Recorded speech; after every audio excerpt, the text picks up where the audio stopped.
அன்பார்ந்த creativity YouTube channel பார்வையாளர்களுக்கு அஸ்ஸலாமு அலைக்கும் வரஹ்மத்துல்லாஹி வபரகாத்துஹு.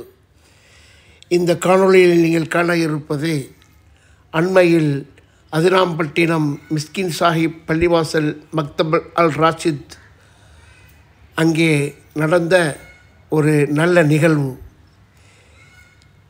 நல்ல சமுதாயத்தை கட்டமைப்பது எப்படி என்று சமூக ஆர்வலர்களுடன் ஒரு சந்திப்பு நடந்தது. இந்த சந்திப்பு நமது சமுதாயத்தின் மீது மிகவும் அக்கறை கொண்ட ஆர்வமிக்க தமிழகம் முழுவதும் இதை எடுத்துச் சொல்லி வரும் சமூக ஆர்வலர் Maulana doctor Khalil Ahmed Muneeri MA MPhil PhD அவர்கள் நமதூர் சமூக ஆர்வலர்களை சந்தித்து இதை பற்றி எடுத்துரைத்தார்கள். இது மற்ற காணொளிகள் போல் அல்லாமல் இதை தள்ளிவிடாமல் இறுதி வரை அவசியம் இந்த காணொளியை பாருங்கள்.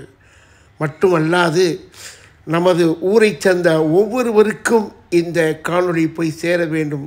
இதில் நீங்கள் உங்கள் அக்கறை கொண்டு இதை ஒவ்வொருவரும் இதை மற்றவர்களுடன் சேர்க்க வேண்டிய உங்களுடைய பொறுப்பாகும். இறுதி வரை பாருங்கள்.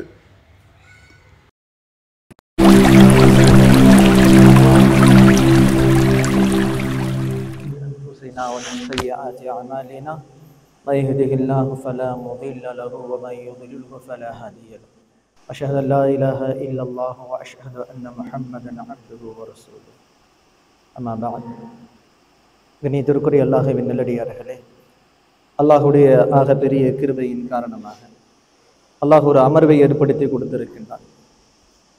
இந்த சமூகத்தில் இருக்கக்கூடிய இஸ்லாமிய சமூகத்தினுடைய முன்னேற்றத்திற்காக பல விதத்தில் பல முறைகளில் அரும்பாடுபட்டு கொண்டு இருக்கக்கூடிய இஸ்லாமிய சொந்தங்களை ஒன்று சேர்க்க வேண்டும் என்பதற்காக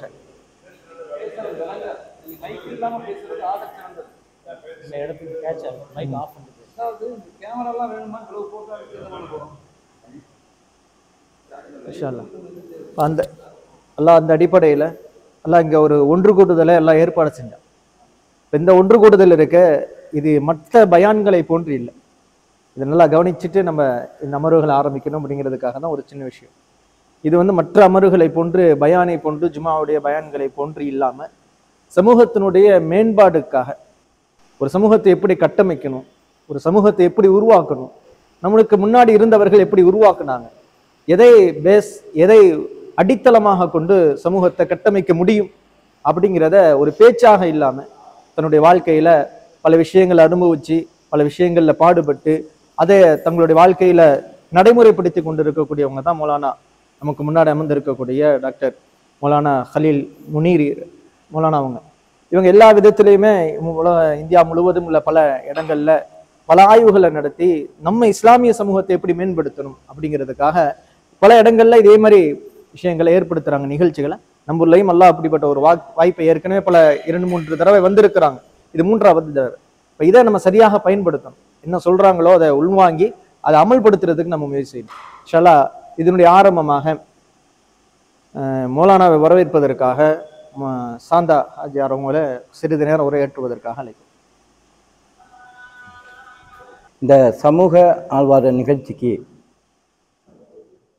நூருல் முஹம்மதியா இளைஞர் சங்கம் கீழத்திரு முகடா சார்பிலே இது நடத்துகிறேன். இந்த நிகழ்வுக்கு நடத்த வேண்டிய காரணம், இந்த நிகழ்ச்சி நடத்த வேண்டிய காரணம் மௌலானா டாக்டர் கலீல் அவர்கள் நம்மளுக்கு எந்த செய்தியை சொல்ல வர்றாங்களோ அதை கேட்டு அதன்படி நம்முடைய வாழ்க்கையை அமைத்து கொண்டு இந்த சேவைகளை மேலும் அதிகப்படுத்தி இந்த சேவைகளுக்கு இன்னும் ஊக்கப்படுத்தக்கூடிய சூழ்நிலை உருவாகியிருக்கிறது. இப்போ காலத்தின் கட்டாயம் சமூக சேவை செய்யக்கூடியவர்கள் குறைவாக்கி விட்டார்கள் இந்த சமுதாயத்திலே. அப்போ இந்த சமுதாயத்திலே சமுதாய சேவைகள் உருவாவதற்கு உங்களை போன்றவர்கள் உருவாகி மீண்டும் பல மக்களை இங்கே உருவாக்க வேண்டும் என்ற நோக்கத்திற்காக இந்த நிகழ்ச்சி ஏற்பாடு செய்திருக்கிறது. அல்ஹம்துலில்லாஹ், நீங்கள் வந்த உங்கள் அனைவர்களையும் வருக என்று வரவேற்று திரு முகடா இளைஞரணி சார்பாக வருக என்று வரவேற்கிறேன். அஸ்ஸலாமு அலைக்கும் வரஹ்மத்துல்லாஹி வபரகாத்துஹு.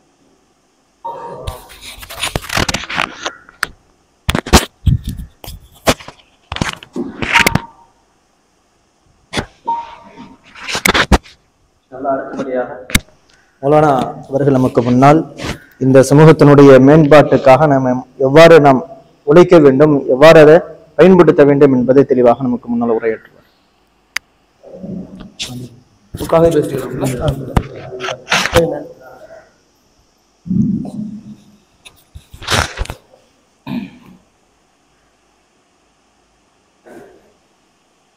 பிஸ்மில்லாஹிர் ரஹ்மானிர் ரஹீம்.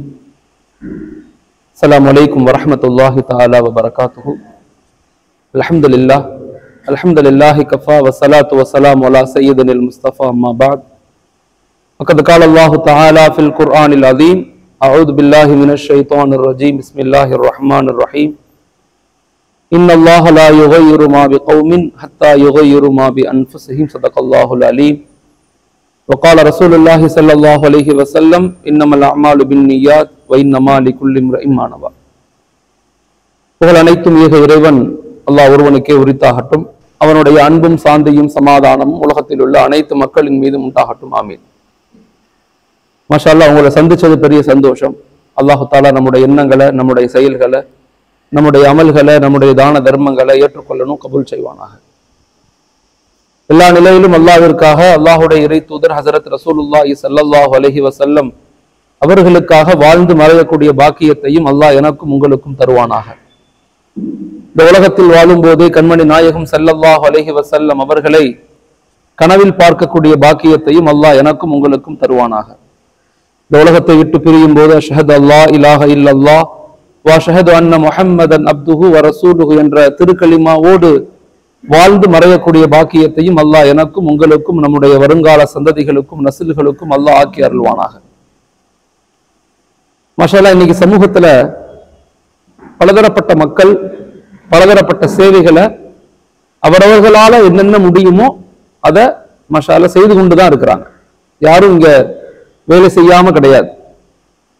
உலமாக்கள் மாஷா அல்லாஹ் அவங்களுடைய என்னென்ன செய்ய முடியுமோ அதை செயல்படுத்துறாங்க. உலமாக்கள், ஜமாத்துல் உலமா, அதே போன்ற இயக்கங்கள் மாஷா அல்லாஹ் அவங்களுடைய பணிகளை சிறப்பாக செயல்படுத்துறாங்க. அது மாதிரி என்ஜிஓஸ், அந்தந்த ஊர்ல இருக்கக்கூடிய மூத்தவங்க, செல்வந்தர்கள் தன் செல்வத்தை கொடுக்குறாங்க, இளைஞர்கள் தன் நேரத்தை கொடுக்குறாங்க.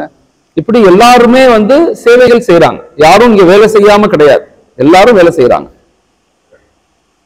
இப்ப நான் உங்கள்கிட்ட பொதுவாக இன்றைய கால சூழ்நிலையில அப்படி வேலை செய்யக்கூடிய நாம எந்த ஒரு திட்டத்தோடு வேலை செய்யணும், எந்த இலக்குகளோடு வேலை செய்யணும், ஒரு பொது சபையில பயணிக்கும் போது நாம எப்படி செயல்படணும், அதுவும் கற்கால சூழ்நிலையில நம்முடைய சிந்தனை, நம்முடைய அறிவு, நம்முடைய ஆற்றல், நம்முடைய வார்த்தைகள், நம்முடைய டே டு டே ஆக்டிவிட்டிஸ், இதை நம்ம எப்படி வச்சுக்கணும், அப்படி வச்சுக்கும் போது நாம எப்படி சரியான முறையில ஒரு இலக்குகளோட பயணிக்க முடியும் அப்படிங்கிறத நமக்குள்ள ஒரு கருத்தியல், ஒரு சிந்தனை மாற்றத்துக்கு தான் இது போன்ற நிகழ்வுகள் நடத்தப்படுது. எல்லா ஊர்கள்லையுமே எந்த ஊர்களுக்கு போனாலும் அந்த ஊருடைய மூத்தவங்க, பெரியவங்க, இளைஞர்கள், சிந்தனைவாதிகள், செல்வந்தர்கள், இவங்களோட ஒரு சிட்டிங் உட்கார்ந்து நம்ம என்ன செய்யலாம், எப்படி போய்கிட்டு இருக்கு, இன்னும் எப்படி சிறப்பா செய்யலாம் அப்படிங்கிறது தான் சின்ன ஒரு கருத்தியல் சார்ந்த விஷயம். அப்ப இஸ்லாமிய மார்க்கம் என்பது ஏதோ நேத்து உருவாகல. இஸ்லாமிய மார்க்கம் கிட்டத்தட்ட 1318 ஆண்டுகள் இந்த உலகத்தை எல்லா நிலையிலையுமே வலிமையாக நிர்வாகம் செய்த வலிமையான கட்டமைத்த மார்க்கம். எல்லா துறையிலையுமே, கல்வி, பொருளாதாரம், சமூக நிலை, கண்டுபிடிப்புகள், இப்படி எல்லாத்துலயுமே. ஆனா கடந்த 300 வருஷமா 1700க்கு பிறகு நம்ம கொஞ்சம் கொஞ்சமாக பலகீனம் அடைந்த சமூகமாக மாறிட்டோம். நம்ம வீழ்ச்சி அடையல, தோத்து போகல, ஆனா ஒரு பலம் குன்றிய வலிமை இழந்த சமூகமாக நாங்க மாறுறோம். இப்ப நாம நம்முடைய ஊரை, நம்முடைய மக்களை, நம்முடைய ஜெனரேஷனை, நம்முடைய வருங்கால சந்ததிகளை உருவாக்கணும்னா சில அடிப்படையான நாலேஜ, அடிப்படையான இன்றைய கால சூழ்நிலைகளை நம்ம விளங்கும் போதுதான் நம்ம எப்படி செயல்பட முடியும், தெரிஞ்சுக்க முடியும். மாற்றம் என்பது ஒரு நாள்ல நிகழாது. மாற்றம் என்பது ஒரு வருடத்துல நிகழாது. மாற்றம் என்பது ஒரு 5-6 பேர் சேர்ந்து வேலை செய்யறதுனால மாற்றம் நிகழ்ந்துடாது.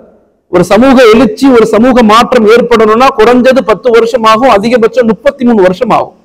அது வரைக்கும் நீண்ட இலக்கு, தொடர் பயணம், கடின உழைப்பு, நேர்மறையான சிந்தனைகள், இதான் ஒரு சக்சஸினுடைய அடிப்படை. ஒரு பேஸ், ஒரு வளர்ச்சியின் அடிப்படை என்னன்னா நம்ம கிட்ட ஒரு நீண்ட இலக்கு இருக்கணும். நம்ம சமூகத்துல எல்லாரும் வேலை செய்யறோம், ஆனா இலக்குகள் என்ன, நம்முடைய இலக்குகள் என்ன, எதை நோக்கி நம்ம பயணிக்கிறோம், நீண்ட இலக்கு, தொடர் பயணம் வேணும். மாற்றம் என்பது இன்னைக்கு பேசி நாளைக்கு பேசி நம்ம எல்லாரும் இன்ஸ்டன்டா ரியாக்ஷன் ஆகிறோம். இந்தியர்களுடைய இயற்கை தரம் என்னன்னா இன்ஸ்டன்ட் ரியாக்ஷன். உடனே பேசி உடனே சேஞ்ச் ஆயிடணும். நம்ம எல்லாரும் கிரிக்கெட் பார்க்கிறோம். ஓகே, உலகத்துல வளர்ந்த நாடுகள், வளராத நாடுகள், வளர்கின்ற நாடுகள்னு நாடுகளை மூணா பிரிப்பாங்க. Developed countries, developing countries, undeveloped countries.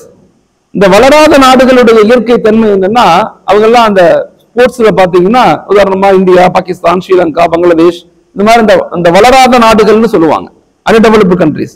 இவங்கெல்லாம் எப்படின்னா, ஒரு பால் ஒருத்தன் போடுவான், ஒன்னு அடிக்கணும் இல்ல அவுட் ஆகணும். ரிசல்ட் ஓரியன்டட் கான்செப்ட் இதெல்லாம். இப்ப நாம ஒரு சமூக கட்டமைப்பு ஏற்படணும்னா அது உடனே எல்லாம் மாற்றம் வராது. அதுக்கு ஒரு நீண்ட பயணம் வேணும். கடினமாக உழைக்கணும். மாற்றம் மக்கள் நம்ம சொல்றத உடனே கேட்க மாட்டாங்க. நம்ம சொல்றதெல்லாம் உடனே புரிஞ்சுக்க மாட்டாங்க. கொஞ்சம் கொஞ்சமா குழந்தைகளை எப்படி உருவாக்கணும், பெண்களை எப்படி உருவாக்கணும், வாலிபர்களை எப்படி உருவாக்கணும், பிசினஸ் மேனை எப்படி ஒன்று சேர்க்கணும், கல்வியாளர்களை எப்படி கட்டமைக்கணும், இப்படி ஒவ்வொரு துறை சார்ந்தவங்களை நம்ம எப்படி எப்படி உருவாக்கணுங்கிற மைண்ட் செட் நமக்கு வேணும்.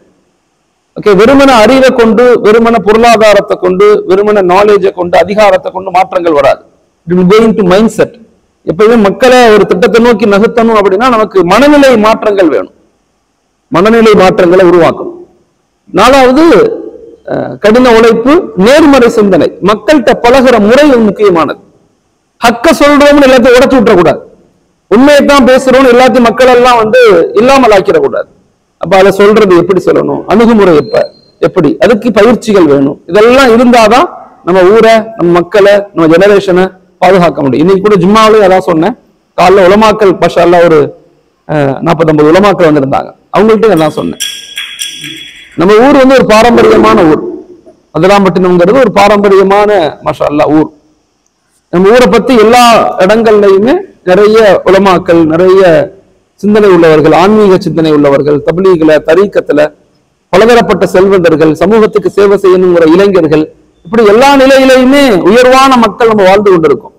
இன்றைய கால சூழ்நிலையில நாம வருங்கால சமூகத்தை எப்படி கட்டமைக்கணும் அப்படிங்கிறத நான் உங்கள்கிட்ட சொல்ல விரும்புறேன். ஒன்று, இன்னைக்கு சமூகத்தினுடைய மனநிலைகள் எப்படி இருக்குன்னு தெரிஞ்சுக்கிட்டா மட்டும்தான் சமூகத்தை உங்களால மீட்டெடுக்க முடியும். இப்ப இங்க வந்திருக்கவங்க பலதரப்பட்ட மக்கள் இருக்கலாம், உலமாக்கள் இருக்கலாம், பிசினஸ் மேன் இருக்கலாம், இளைஞர்கள், இயக்கம் சார்ந்தவர்கள், இப்படி பலதரப்பட்ட மனிதர்கள் நீங்க இருக்கலாம். இன்னைக்கு சமூகம் என்ன பிரச்சனையில இருக்குதுன்னு நீ தெரிஞ்சுக்கணும். சமூகத்தினுடைய ப்ராப்ளத்தை அறியாம, சமூகம் எந்த நோய்கள் இருக்குன்னு தெரியாம மருத்துவம் பார்க்க முடியாது, சொல்யூஷன் கொடுக்க முடியாது. இன்னைக்கு 4 விதமான ப்ராப்ளத்தை சமூகம் எதிர்கொள்றாங்க. நான் காலையில அதான் சொல்றேன், இப்பயும் அதான் சொல்றேன். அடிக்கடி சொல்லுவேன், ஒரு கருத்தை ஒரு தடவை பேசுனா அதுக்கு பேர் தரவு, ஒரு கருத்தை 100 தடவை சொன்னா அதுக்கு பேர் ஐடியாலஜி, அதுக்கு பேர் கருத்தியல். ஒவ்வொரு பயான்கள் கேட்கிற மாதிரி இன்னைக்கு குறிப்பிடுத்த ஒரு ஸ்பீச், நாளைக்கு குறிப்பிடுத்த வேற ஒரு ஸ்பீச், நாளை கழிச்சு வேற ஸ்பீச் கிடையாது. நம்முடைய இஸ்லாமிய கன்செப்ட் என்னன்னா, அதனுடைய ஐடியாலஜி, இது ஒரு கருத்தியல் சார்ந்த வழிமுறை. இந்த கான்செப்ட் இஸ் நெவர் டை. கருத்தியலுக்கு இறப்பே இருக்காது. இந்த கான்செப்ட் இஸ் நெவர் டை. இஸ்லாமிய மார்க்கம் என்பது ஒரு கருத்தியல் சார்ந்தது. அது எத்தனை பேர் சேர்ந்து உலகமே சேர்ந்து எதிர்த்தாலும் அதை ஒண்ணும் செய்ய முடியாது. அது வளர்ந்துகிட்டே தான் போகும். அப்ப நம்ம சமூகத்தை அதனால இப்ப என்ன செய்யணும், சமூகம் எந்த பிரச்சனைகளை எதிர்கொள்ளுது அப்படிங்கறத நம்ம எல்லாரும் தெரிஞ்சுக்கணும். உலமாக்களும் தெரிஞ்சுக்கணும், பொதுமக்களும் தெரியணும், மஸ்ஜித் நிர்வாகம் தெரிஞ்சுக்கணும், இயக்கம் சார்ந்தவங்க, இளைஞர்கள் எல்லாருமே தெரிஞ்சுக்கணும். எல்லாரும் அவங்க தரப்புல இருந்து வேலை செஞ்சுக்கிட்டு இருக்கோம். இப்ப சமூகம் எதிர்கொள்ளக்கூடிய பிரச்சனை 4 பிரச்சனை. ஓகே, ஒன்று கல்ச்சரல் டிக்ளைன், கலாச்சார சீர்கேடு உச்சகட்டமா போயிடுச்சு. அது யாரா இருந்தாலும் சரி, உலமாக்களுடைய குழந்தைங்க, பள்ளி முத்தவள்ளிகளுடைய குழந்தைங்க, இயக்கம் அரசியல் சார்ந்தவங்க, அரசியல் சார்ந்த பிள்ளைங்க, எல்லாருமே அதுக்குள்ள மாட்டிக்கிட்டோம். கல்ச்சரலி நம்ம பலவீனப்பட்டுக்கிட்டு இருக்கோம். கலாச்சார சீர்கேடு உச்சகட்டமா போகுது. நாங்க பாக்குற படங்கள், நாடகங்கள், நெட்ஃபிளிக்ஸ், பிரேம், சோசியல் மீடியா, இது எல்லாமே நம்மளை அறியாமையே நம்மளை அடிமையாக்குது. மாங்க நான் பேசுறேன், ஆனா என் பிள்ளை எப்படி வீட்டுல வளருது, என் மனைவி எப்படி இருக்காங்க, என்ன மாதிரி மனநிலைகள்ல உருவாக்கப்படுறாங்க, முக்கியமானது. அப்ப சமூகத்தினுடைய ப்ராப்ளம் ஏன்னா, ஒரு சமூகம் தன்னுடைய தோல்விக்கான காரணத்தை தன்னிடத்தில் தேடாமல் மற்றவரை குறை சொல்ல எந்த புண்ணியமும் இல்லை. ஒரு தோல்விக்கான காரணத்தை முதல்ல நம்மள்ட்ட தேடணும். நம்ம எதனால பலகீனம் அடைகிறோம்?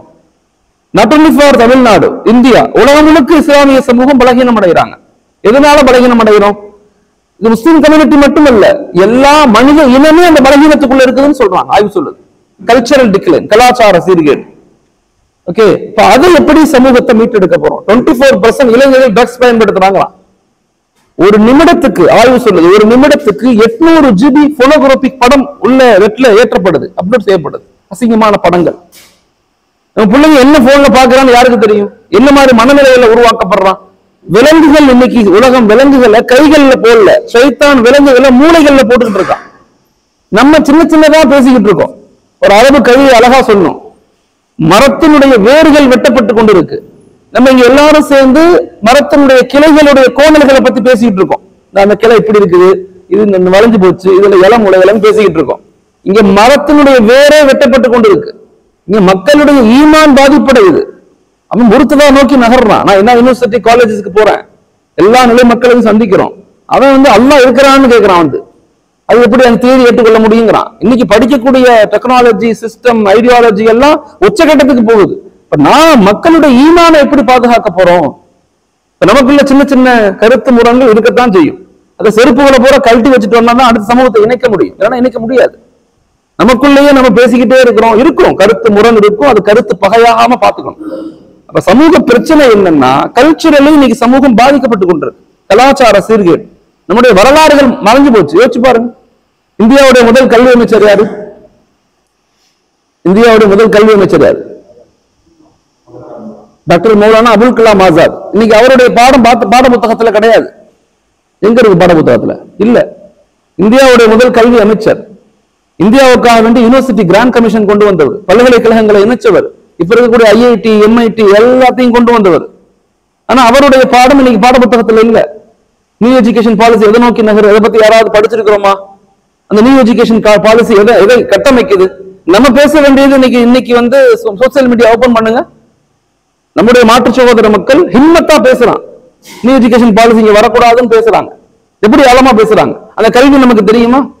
அந்த நியூ எஜுகேஷன் பாலிசியில என்ன சொல்லப்பட்டிருக்கு நமக்கு தெரியுமா? யோசிச்சு பாருங்க. அப்ப நாம நம்முடைய அடிப்படை கலாச்சாரங்கள் உடைக்கப்படுது, வரலாறுகள் மறைக்கப்படுது. இந்த இந்தியாவுடைய வளர்ச்சியில, இந்தியாவுடைய உருவாக்கத்துல முஸ்லிம்களுடைய பங்களிப்பு ரொம்ப பெருசு. இந்த நாடு நம்முடையது, இந்த நாட்டு மண் நம்முடையது. இனிமே முஸ்லீம் கம்யூனிட்டி வளர்ச்சி, முஸ்லிம்கள் வளர்ச்சின்னு பேசக்கூடாது. நாட்டு வளர்ச்சி, நாட்டு பாதுகாப்பு, நாட்டு உருவாக்கம்ங்கிற ஆழமான கருத்தியலை நோக்கி போகணும். இது நமது மண். எந்த நிலையிலும் நாம இந்தியாவுடைய வளர்ச்சியில, இந்தியாவுடைய மேம்பாட்டுல பங்களிக்கக்கூடிய மக்களை அதிகப்படுத்தணும். நல்லா யோசிச்சு பாருங்க. நான் பேசுறத வெறுமன இன்ஃபர்மேஷனா நினைக்காதீங்க. நான் டிரான்ஸ்பரா உங்கள்கிட்ட பேசுறேன். வெளிப்படையா டிரான்ஸ்பரண்டா பேசுவோம். ஹிடன் அஜெண்டா, மறைவான விஷயங்கள், அரசாங்கத்துக்கு எதிராக இல்ல அரசாங்கத்துக்கு தெரியாமல்லாம் கிடையாது. வெளிப்படையா நமது நாடு இந்த மண்ணை வலுப்படுத்தணும், இந்த நாட்டை இந்தியாவில முதன்மையான நாடாக மாற்றணும். அதற்கு முஸ்லிம்களுடைய பங்களிப்பு என்னன்னு யோசிக்கணும். என்னைக்காவது யோசிச்சிருக்கோம்? சின்ன கேள்வி உங்கள்கிட்ட கேட்கிறேன். இந்தியாவில ஓவர்சீஸ்ல இருக்காங்கல்ல, ஓவர்சீஸ்ல உங்க ஊர்ல அதிகமான மக்கள் வெளிநாட்டுல இருக்காங்கல்ல, மொத்த இந்தியா உலகத்திலேயே அதிகமாக ஓவர் செய்யக்கூடிய நாடு இந்தியா. கிட்டத்தட்ட 3 கோடி மக்கள் இருக்காங்க. எத்தனை பேர்? உலகத்திலேயே NRI ஓவர்சீஸ் இருக்கக்கூடிய வசிக்கக்கூடிய மக்கள் உலகத்திலே அதிகமாக உள்ள நாடு இந்தியா. ஓகே, இதனுடைய ஆய்வை நான் சொல்றேன். கிட்டத்தட்ட 3 கோடி மக்கள்ல 36% முஸ்லிம்கள். ஓகே, இந்த 36% சேர்ந்து இந்தியாவுடைய அந்நிய செலாவணி FDIன்னு சொல்லுவாங்க. நம்ம நாட்டுல குவைத்துல சம்பாதிக்கிறீங்க, கத்தார்ல சம்பாதிக்கிறீங்க, துபாயில சம்பாதிக்கிறீங்கல்ல, சம்பாதிச்ச பணத்தை நாட்டுக்கு அனுப்புவீங்கல்ல, அந்த காசை வாங்கி அந்த காசு இங்க வர்றதுக்கு பேர் தான் FDI, ஃபாரின் டைரக்ட் இன்வெஸ்ட்மெண்ட். அங்க இருந்து பணம் இங்க வரும். இந்த பணத்தின் மூலம் இதுக்கு பேர் தான் அந்நிய செலாவணின்னு பேரு. இந்த அந்நிய செலாவணி இந்திய வளர்ச்சியில் எவ்வளவு பங்களிப்பு அளிக்க தெரியுமா? 17% பங்களிப்பு அளிக்குது. அவ்வளவு வலிமையான மக்கள் நாம. என்னைக்காவது அதை பத்தி பேசுறோமா? அதிராம்பட்டினத்துல எத்தனை % மக்கள் வெளிநாட்டுல இருக்காங்க? இந்த வெளிநாட்டில் இருக்கக்கூடிய மக்கள் எல்லாம் சேர்ந்து தமிழகத்தினுடைய வளர்ச்சியில எத்தனை % பங்களிக்கிறாங்க? இன்னைக்கு ஸ்டாலினுடைய கவர்மெண்ட், திமுகவுடைய கவர்மெண்ட்ல அடுத்த 10 வருஷம் அவங்க திட்டம் என்னன்னா, 10 வருஷத்துல $1 trillion economic policy. $1 trillion economic policy. இந்தியாவுடைய எக்கனாமிக் அடுத்த 10 வருஷம் மோடி கவர்மெண்ட் திட்டம் என்னன்னா $5 trillion எக்கனாமிக் பாலிசி. மொத்த இந்தியாவும் சேர்ந்து 5 trillion உருவாக்கணும். ஆனா தமிழ்நாடு மட்டுமே அதனுடைய பங்களிப்பு $1 trillion எக்கனாமிக் பாலிசி. யோசிச்சு பாருங்க. இந்த $1 trillion எக்கனாமிக் பாலிசில முஸ்லிம்களுடைய பங்களிப்பு என்ன? என்னைக்காவது ஜெயரஞ்சன் சார் தெரியுமா உங்களுக்கு? இந்தியாவுடைய பிளானிங் கமிஷனுடைய ஒன் ஆஃப் த முக்கியமான ஹெட் ஆஃப் த டிபார்ட்மெண்ட். டிவியில பேசுவாரு, எக்கனாமிஸ்ட் ஜெயரஞ்சன். அவரை சந்திக்கணும். உங்க ஊர்ல இருந்து எவ்வளவு முஸ்லிம்கள் இருக்கீங்க, எவ்வளவு வலிமையான வெளிநாட்டுல இருக்கீங்க, ஒரு 5 பேர் சேர்ந்து ஜெயரஞ்சன் சாரை சந்திச்சு, நாங்க எல்லாம் அப்படி ஃபாரின்ல இருக்கிறோம், இவ்வளவு நாங்க மக்கள், எங்க இளைஞர்கள் ஃபாரின்ல உழைக்கிறாங்க, அங்க இருந்து தமிழ்நாட்டுக்கு அனுப்புறாங்க, எங்களுக்கு என்னென்ன சிந்தனைகள்லாம் வேணும், எங்களுக்கு ஒரு அயலக திறன் மேம்பாட்டு பயிற்சி மையம் வேணும், அமைச்சு கொடுங்களே. இங்க இருந்து வெளிநாட்டுக்கு போகக்கூடியவங்க எல்லாத்துக்கும் ஒரு பயிற்சி கொடுக்கலாம், நாங்க பயிற்சி கொடுக்கலாம்னு இருக்கிறோம். கேரளா பண்றாங்களா இல்லையா? அதை திட்டமிட்டு பண்றாங்க. நல்லா யோசிச்சு பாருங்க. கேரளா எவ்வளவு வலுவா பண்றாங்க தெரியுமா? நான் மலப்புரம், கோழிக்கோட், அப்புறம் பாலக்காடு நான் பயணம் போய் பார்த்தேன். இங்க சிஜின்னு அமைப்புன்னு வச்சிருக்கான். அவங்க என்ன செய்யறாங்கன்னா, ஒரு சாதாரண டீபாயா வெளிநாட்டுக்கு போறான் ஒருத்தன், அவனும் அந்த சிஜியில பதிவு செய்யறான், நான் வெளிநாட்டுக்கு போறேன், கோயத்துக்கு போறேன்னு பதிவு செய்யறான். இவங்க என்ன செய்யறாங்கன்னா, அழைப்பு கொடுக்குறாங்க, இன்னைக்கு வர்றாங்க. 3 நாள் அவங்களுக்கு பயிற்சி கொடுக்குறாங்க. சுலைமான் டீ எப்படி போடணும், அதை ஒரு அரபிட்ட போய் எப்படி பிரசன்ட் பண்ணணும், எப்படி டீயை கொடுக்கணும் பயிற்சி கொடுக்குறாங்க. அந்த மக்களோட நீ எப்படி பழகணும். அவன் டீபாயா போற ஒரு 2 மாசம் கூட இல்ல, அதிகபட்சம் ஒரு 3-4 மாசத்துக்குள்ள டீபாயா போறவன் அட்மினா மாறுறான். அட்மினா போறவன் வித்தின் 1 இயர்ல அங்க இருக்கக்கூடிய மேனேஜரை கன்வெர்ட் ஆயிடுறான். நம்மளால மௌத்தா போறவன் டீபாயா மௌத்தா போயிடுறான். என்னைக்காவது அவங்களுக்கு பயிற்சி கொடுக்குறோமா? இப்ப நான் என்ன சொல்ல வர்றேன், சமூக ப்ராப்ளம்ஸ் என்ன, நம்ம ஊருடைய தேவைகள் என்ன? இளைஞர்களுக்கு கெட்டு போறாங்க, இதாயிருச்சு, ட்ரக்ஸ் பயன்படுத்துறாங்க, பெண்கள் கலாச்சாரம் எல்லாம் நடக்குது. இதுக்கு என்ன தீர்வு? இதுக்கு தீர்வு என்னன்னா, உங்களை மாதிரி மக்கள் நீங்க 5-10 பேர் உங்க ஊர் சார்பாக ஒன்று சேரணும். இயக்கங்கள் நிறைய இருக்கட்டும், அவங்கவங்க ஒரு ஆசையில இருப்பீங்க, இருக்கட்டும். சங்கங்கள் நிறைய இருக்கும், அதுவும் இருக்கட்டும். இங்க எதுவுமே தப்பு கிடையாது, எதுவுமே இவங்க ரைட்டும் ராங்குன்னு சொல்ல முடியாது. அவங்கவங்களுக்கு ஒரு ஆசை இருக்கும். மௌனா ஒண்ணு பண்ணுவாங்க, எல்லாரும் ஒண்ணு பண்ணுவாங்க, யாரையும் தடுக்க முடியாது. ஆனா பண்றவங்க எல்லாம் ஒண்ணு சேருங்கிறேன். பண்றவங்க எல்லாம் 40 சங்கம் இருக்கலாம், 100 சங்கமா ஆகட்டும், தப்பு கிடையாது. ஆனா இந்த பண்றவங்க எல்லாம் ஒரு கட்டமைப்புள்ள வாங்க, நம்ம எதை நோக்கி பயணிக்கிறோம்னு யோசிங்கிறேன். கொஞ்சம் நான் சொல்றதை கொஞ்சம் ஆழமா சிந்திங்க. அப்ப சமூகம் எதிர்கொள்ளக்கூடிய ப்ராப்ளம் என்னன்னா, கல்ச்சரல் ப்ராப்ளம். கலாச்சார சீர்கேடு அதிகரிக்குது. உணர்வு, ஈமானிய உணர்வு இல்ல, வாய் தான் வேக வேகமா அசையுது. அல்லாஹுடைய தொடர்பு செத்து போச்சு நம்மள்கிட்ட. ரூஹானியத்தில் இல்லாத சமூகமாக மாறினா ஷைத்தானியத்தை, ஃபித்னாக்களை, குழப்பங்களை எதிர்த்து நிக்க முடியாது. அதனால முதல்ல கல்ச்சரலையும் நம்ம ஸ்ட்ராங் பண்ணணும். அதுக்கு என்னெல்லாம் செய்யணும்? குழந்தைகளுக்கு என்ன செய்யணும்? மக்தபை எப்படி ஸ்ட்ராங் பண்ணணும்? பெண்களை என்ன செய்யணும்? பெண்களை எப்படி சிந்தனைவாதிகளா மாத்தணும்? வாலிபர்களுக்கு எப்படி பயிற்சி கொடுக்கணும்? உணர்ச்சி வசப்பட்டு எந்த புண்ணியமும் இல்லை. அறிவு வசப்படக்கூடிய மக்களாக மாறணும். உணர்ச்சி அல்லாட்ட தான் படணும். நம்ம நேர் மாற்றமா என்ன செஞ்சிட்டோம்? அல்லாட்ட போய் அறிவு வசப்படுறோம், மனிதர்கள்ட்ட போய் உணர்ச்சி வசப்படுறோம். யா அய்யுஹல்லதீன ஆமனு, ஈமான் கொண்ட மக்களே, இஸ்பிரு, நீங்கள் பொறுமையாக இருங்கள். இஸ்பிரு, என்ன நடந்தாலும் பொறுமையா இருங்க. ஒரு சாம்பிரு, உங்களுக்குள் சகித்துக் கொள்ளுங்கள், உங்களுக்குள் அன்பை வெளிப்படுத்துங்கள். பொறுமையா இருக்கிறது பேர் கோலத்தனம் கிடையாது. ஆனால் ராபித்து, உங்களை நீங்கள் கட்டமைத்துக் கொள்ளுங்கள். நார்த்துடைய நிலைமை சவுத்துக்கு வரக்கூடாதுன்னா நம்ம ஒரு வலிமையான கட்டமைப்பை ஏற்படுத்தணும். நார்த்துடைய நிலைமை நீங்க பாத்துருக்கீங்களான்னு தெரியல, சொல்ல முடியாத நிலைமை ஆயிடுச்சு. அங்க 10 பேர் நின்று பேச முடியாது. நான் தேவபந்துக்கு போனேன், ஒரு இன்ஸ்டியூஷன், ஒரு நிறுவன, ஒரு நிகழ்வுக்கு தேவபந்துல, சஹாரன்பூர் தேவபந்துல. அங்கெல்லாம் ஒண்ணும் பேசுறது கூட வாய்ப்பு கிடைக்க மாட்டேங்குது. ஆனா இங்க நமக்கு எவ்வளவு சுதந்திரம் இருக்கு. இப்ப நல்லா தானே நம்ம இருக்கிறோம். இந்த நல்லா இருக்கும் போதே நம்ம நல்லா ஆயிரணும். நம்ம நசுக்கப்பட்ட பிறகு நல்லாக முடியாது. அதனால முதலாவதாக நம்முடைய ப்ராப்ளம்ஸ் என்ன, நம்ம எதிர்கொள்ளக்கூடிய, இன்னைக்கு சமூகத்துல எதிர்கொள்ளக்கூடிய, உட்கார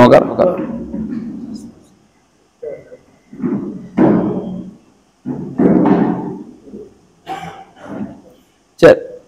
அப்ப இன்னைக்கு நம்ம சமூகத்தில் எதிர்கொள்ளக்கூடிய முதல் ப்ராப்ளம் கல்ச்சரல் டிக்ளைன், கலாச்சார சீர்கேடு. 2வது ஒழுக்கம் சார்ந்த வாழ்வியல்.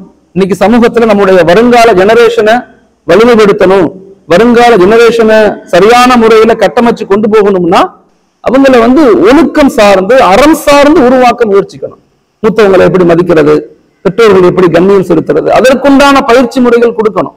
இன்னைக்கு கல்வி அதிகமாகுது, ஓகே, அறிவு அதிகமாகுது, ஆனா அன்பு குறைஞ்சிருச்சு. படிப்பு எல்லாம் 1 டிகிரி 2 டிகிரி 3 டிகிரி வரையும் போகுது. நிறைய டெக்னாலஜி பயன்படுத்துறாங்க. ஆனா பெற்றோர்களோட சேர்ந்து வாழ்றாங்களா? கணவனும் டாக்டர், மனைவியும் டாக்டர் சேர்ந்து வாழல. அறிவு அதிகமாகிக்கிட்டே இருக்கு சமூகத்துல, கல்வி அதிகமாகுது, ஆனா வாழ்வியல் முறை, பக்குவம், மன்னித்தல், விட்டு கொடுத்தல் இதெல்லாம் ரொம்ப குறைஞ்சு போச்சு. இதுக்கு என்ன பயிற்சி முறைகள் வச்சிருக்கிறோம்? வாலிபர்களுக்கு ட்ரைனிங் கொடுக்குறோமா? பெண்களுக்கான சரியான பயிற்சிகள் கொடுக்குறோமா? வாழ்வியல் சார்ந்த ட்ரைனிங் கொடுக்கப்படுதா? அது கொடுக்கப்படணும். இன்னைக்கு எல்லா கல்லூரிகள்லையும் அறம் சார்ந்த வாழ்வியல் கொடுக்கப்படணும்னு சொல்றான். கல்லூரிகள், காலேஜ், யூனிவர்சிட்டிஸ்ல எல்லாத்துலயும் ஒழுக்கம் சார்ந்த, அறம் சார்ந்த மாரல் எஜுகேஷன் சுத்தமா இறந்து போச்சுங்கன்னா அதுக்கு நம்ம என்ன செய்யணும்? ஊர் இளைஞர்களை, பெண்களை அந்த சிந்தனை சார்ந்த விஷயங்களை எப்படி கொடுக்கணும்? இது 2வது ப்ராப்ளம். மூணாவது உடலியல் சார்ந்த ப்ராப்ளம். நம்ம எதிர்கொள்ளக்கூடிய மூணாவது ப்ராப்ளம் என்ன? அதாவது ஆரோக்கியமான சமூகமா நம்ம இல்லை. இன்னைக்கு 100 முஸ்லிம்கள்ல 36 முஸ்லிம்கள் நோயாளிகள். ஏன் இறப்புகள் அதிகரிக்குது? நம்ம சம்பாதிக்கக்கூடிய பணத்தை 18 ரூபாயில இருந்து 32 ரூபாய் வரைக்கும் ஹாஸ்பிட்டலுக்கே செலவு செய்யறோம். 100 ரூபாய் சம்பாதிச்சா அதை பத்தி மக்கள்கிட்ட விழிப்புணர்வு கொடுக்கணும். சாதாரணமா நம்ம நினைக்கிறோம், இல்ல ஆரோக்கியம் மிக முக்கியமானது. அதுக்கு நம்ம என்ன செய்யறோம்? அதுக்கு விழிப்புணர்வு கொடுக்கிறோமா? அதுக்கு இளைஞர்களுக்கு என்னென்ன செஞ்சுக்கிட்டு இருக்கோம்? 4வது ஸ்ட்ரெஸ், மன அழுத்தம், சண்டை, நமக்குள்ள இணக்கமாக எப்படி வாழ முடியல, இதை பத்தி எல்லாம் மக்களுக்கு, மாணவர்களுக்கு, நெக்ஸ்ட் ஜெனரேஷனுக்கு பயிற்சி கொடுக்கணும். இதை கொடுத்தாதான் அடுத்த பக்கத்து அதுக்கப்புறம் இயக்கம், ஜமாத்துல் உலமா அது எல்லாம் இருக்கத்தான் செய்யும், அதெல்லாம் இருக்கட்டும்.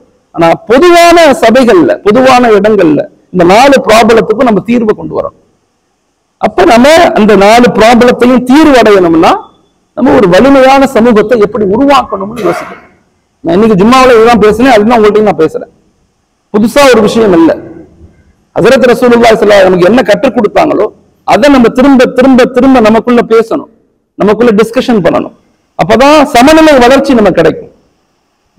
கடந்த 300 வருஷமா நம்ம பின்தங்கி போனதனுடைய காரணம் என்னன்னா, ஆஜியா நம்மகிட்ட சமநிலை வளர்ச்சி கிடையாது. நல்ல ஆழமா யோசிங்க. அறிவு என்பதை 2 வகையா பிரிப்பாங்க. ஒன்னு இன்ஃபர்மேஷன், இன்னொன்னு டிரான்ஸ்பர்மேஷன். இன்ஃபர்மேஷன்ங்கிறது மனிதனுடைய மூளைகள்ல இருந்து வரும், டிரான்ஸ்பரிங் மனிதனுடைய உள்ளத்துல இருந்து வரும். நல்லா தெரிஞ்சுக்கணும். நம்ம எல்லாரும் இன்ஃபர்மேஷனா தான் கேட்கிறோம், டிரான்ஸ்பரிங்கா கேட்கணும். உணர்வு ரீதியாக இருக்கணும்.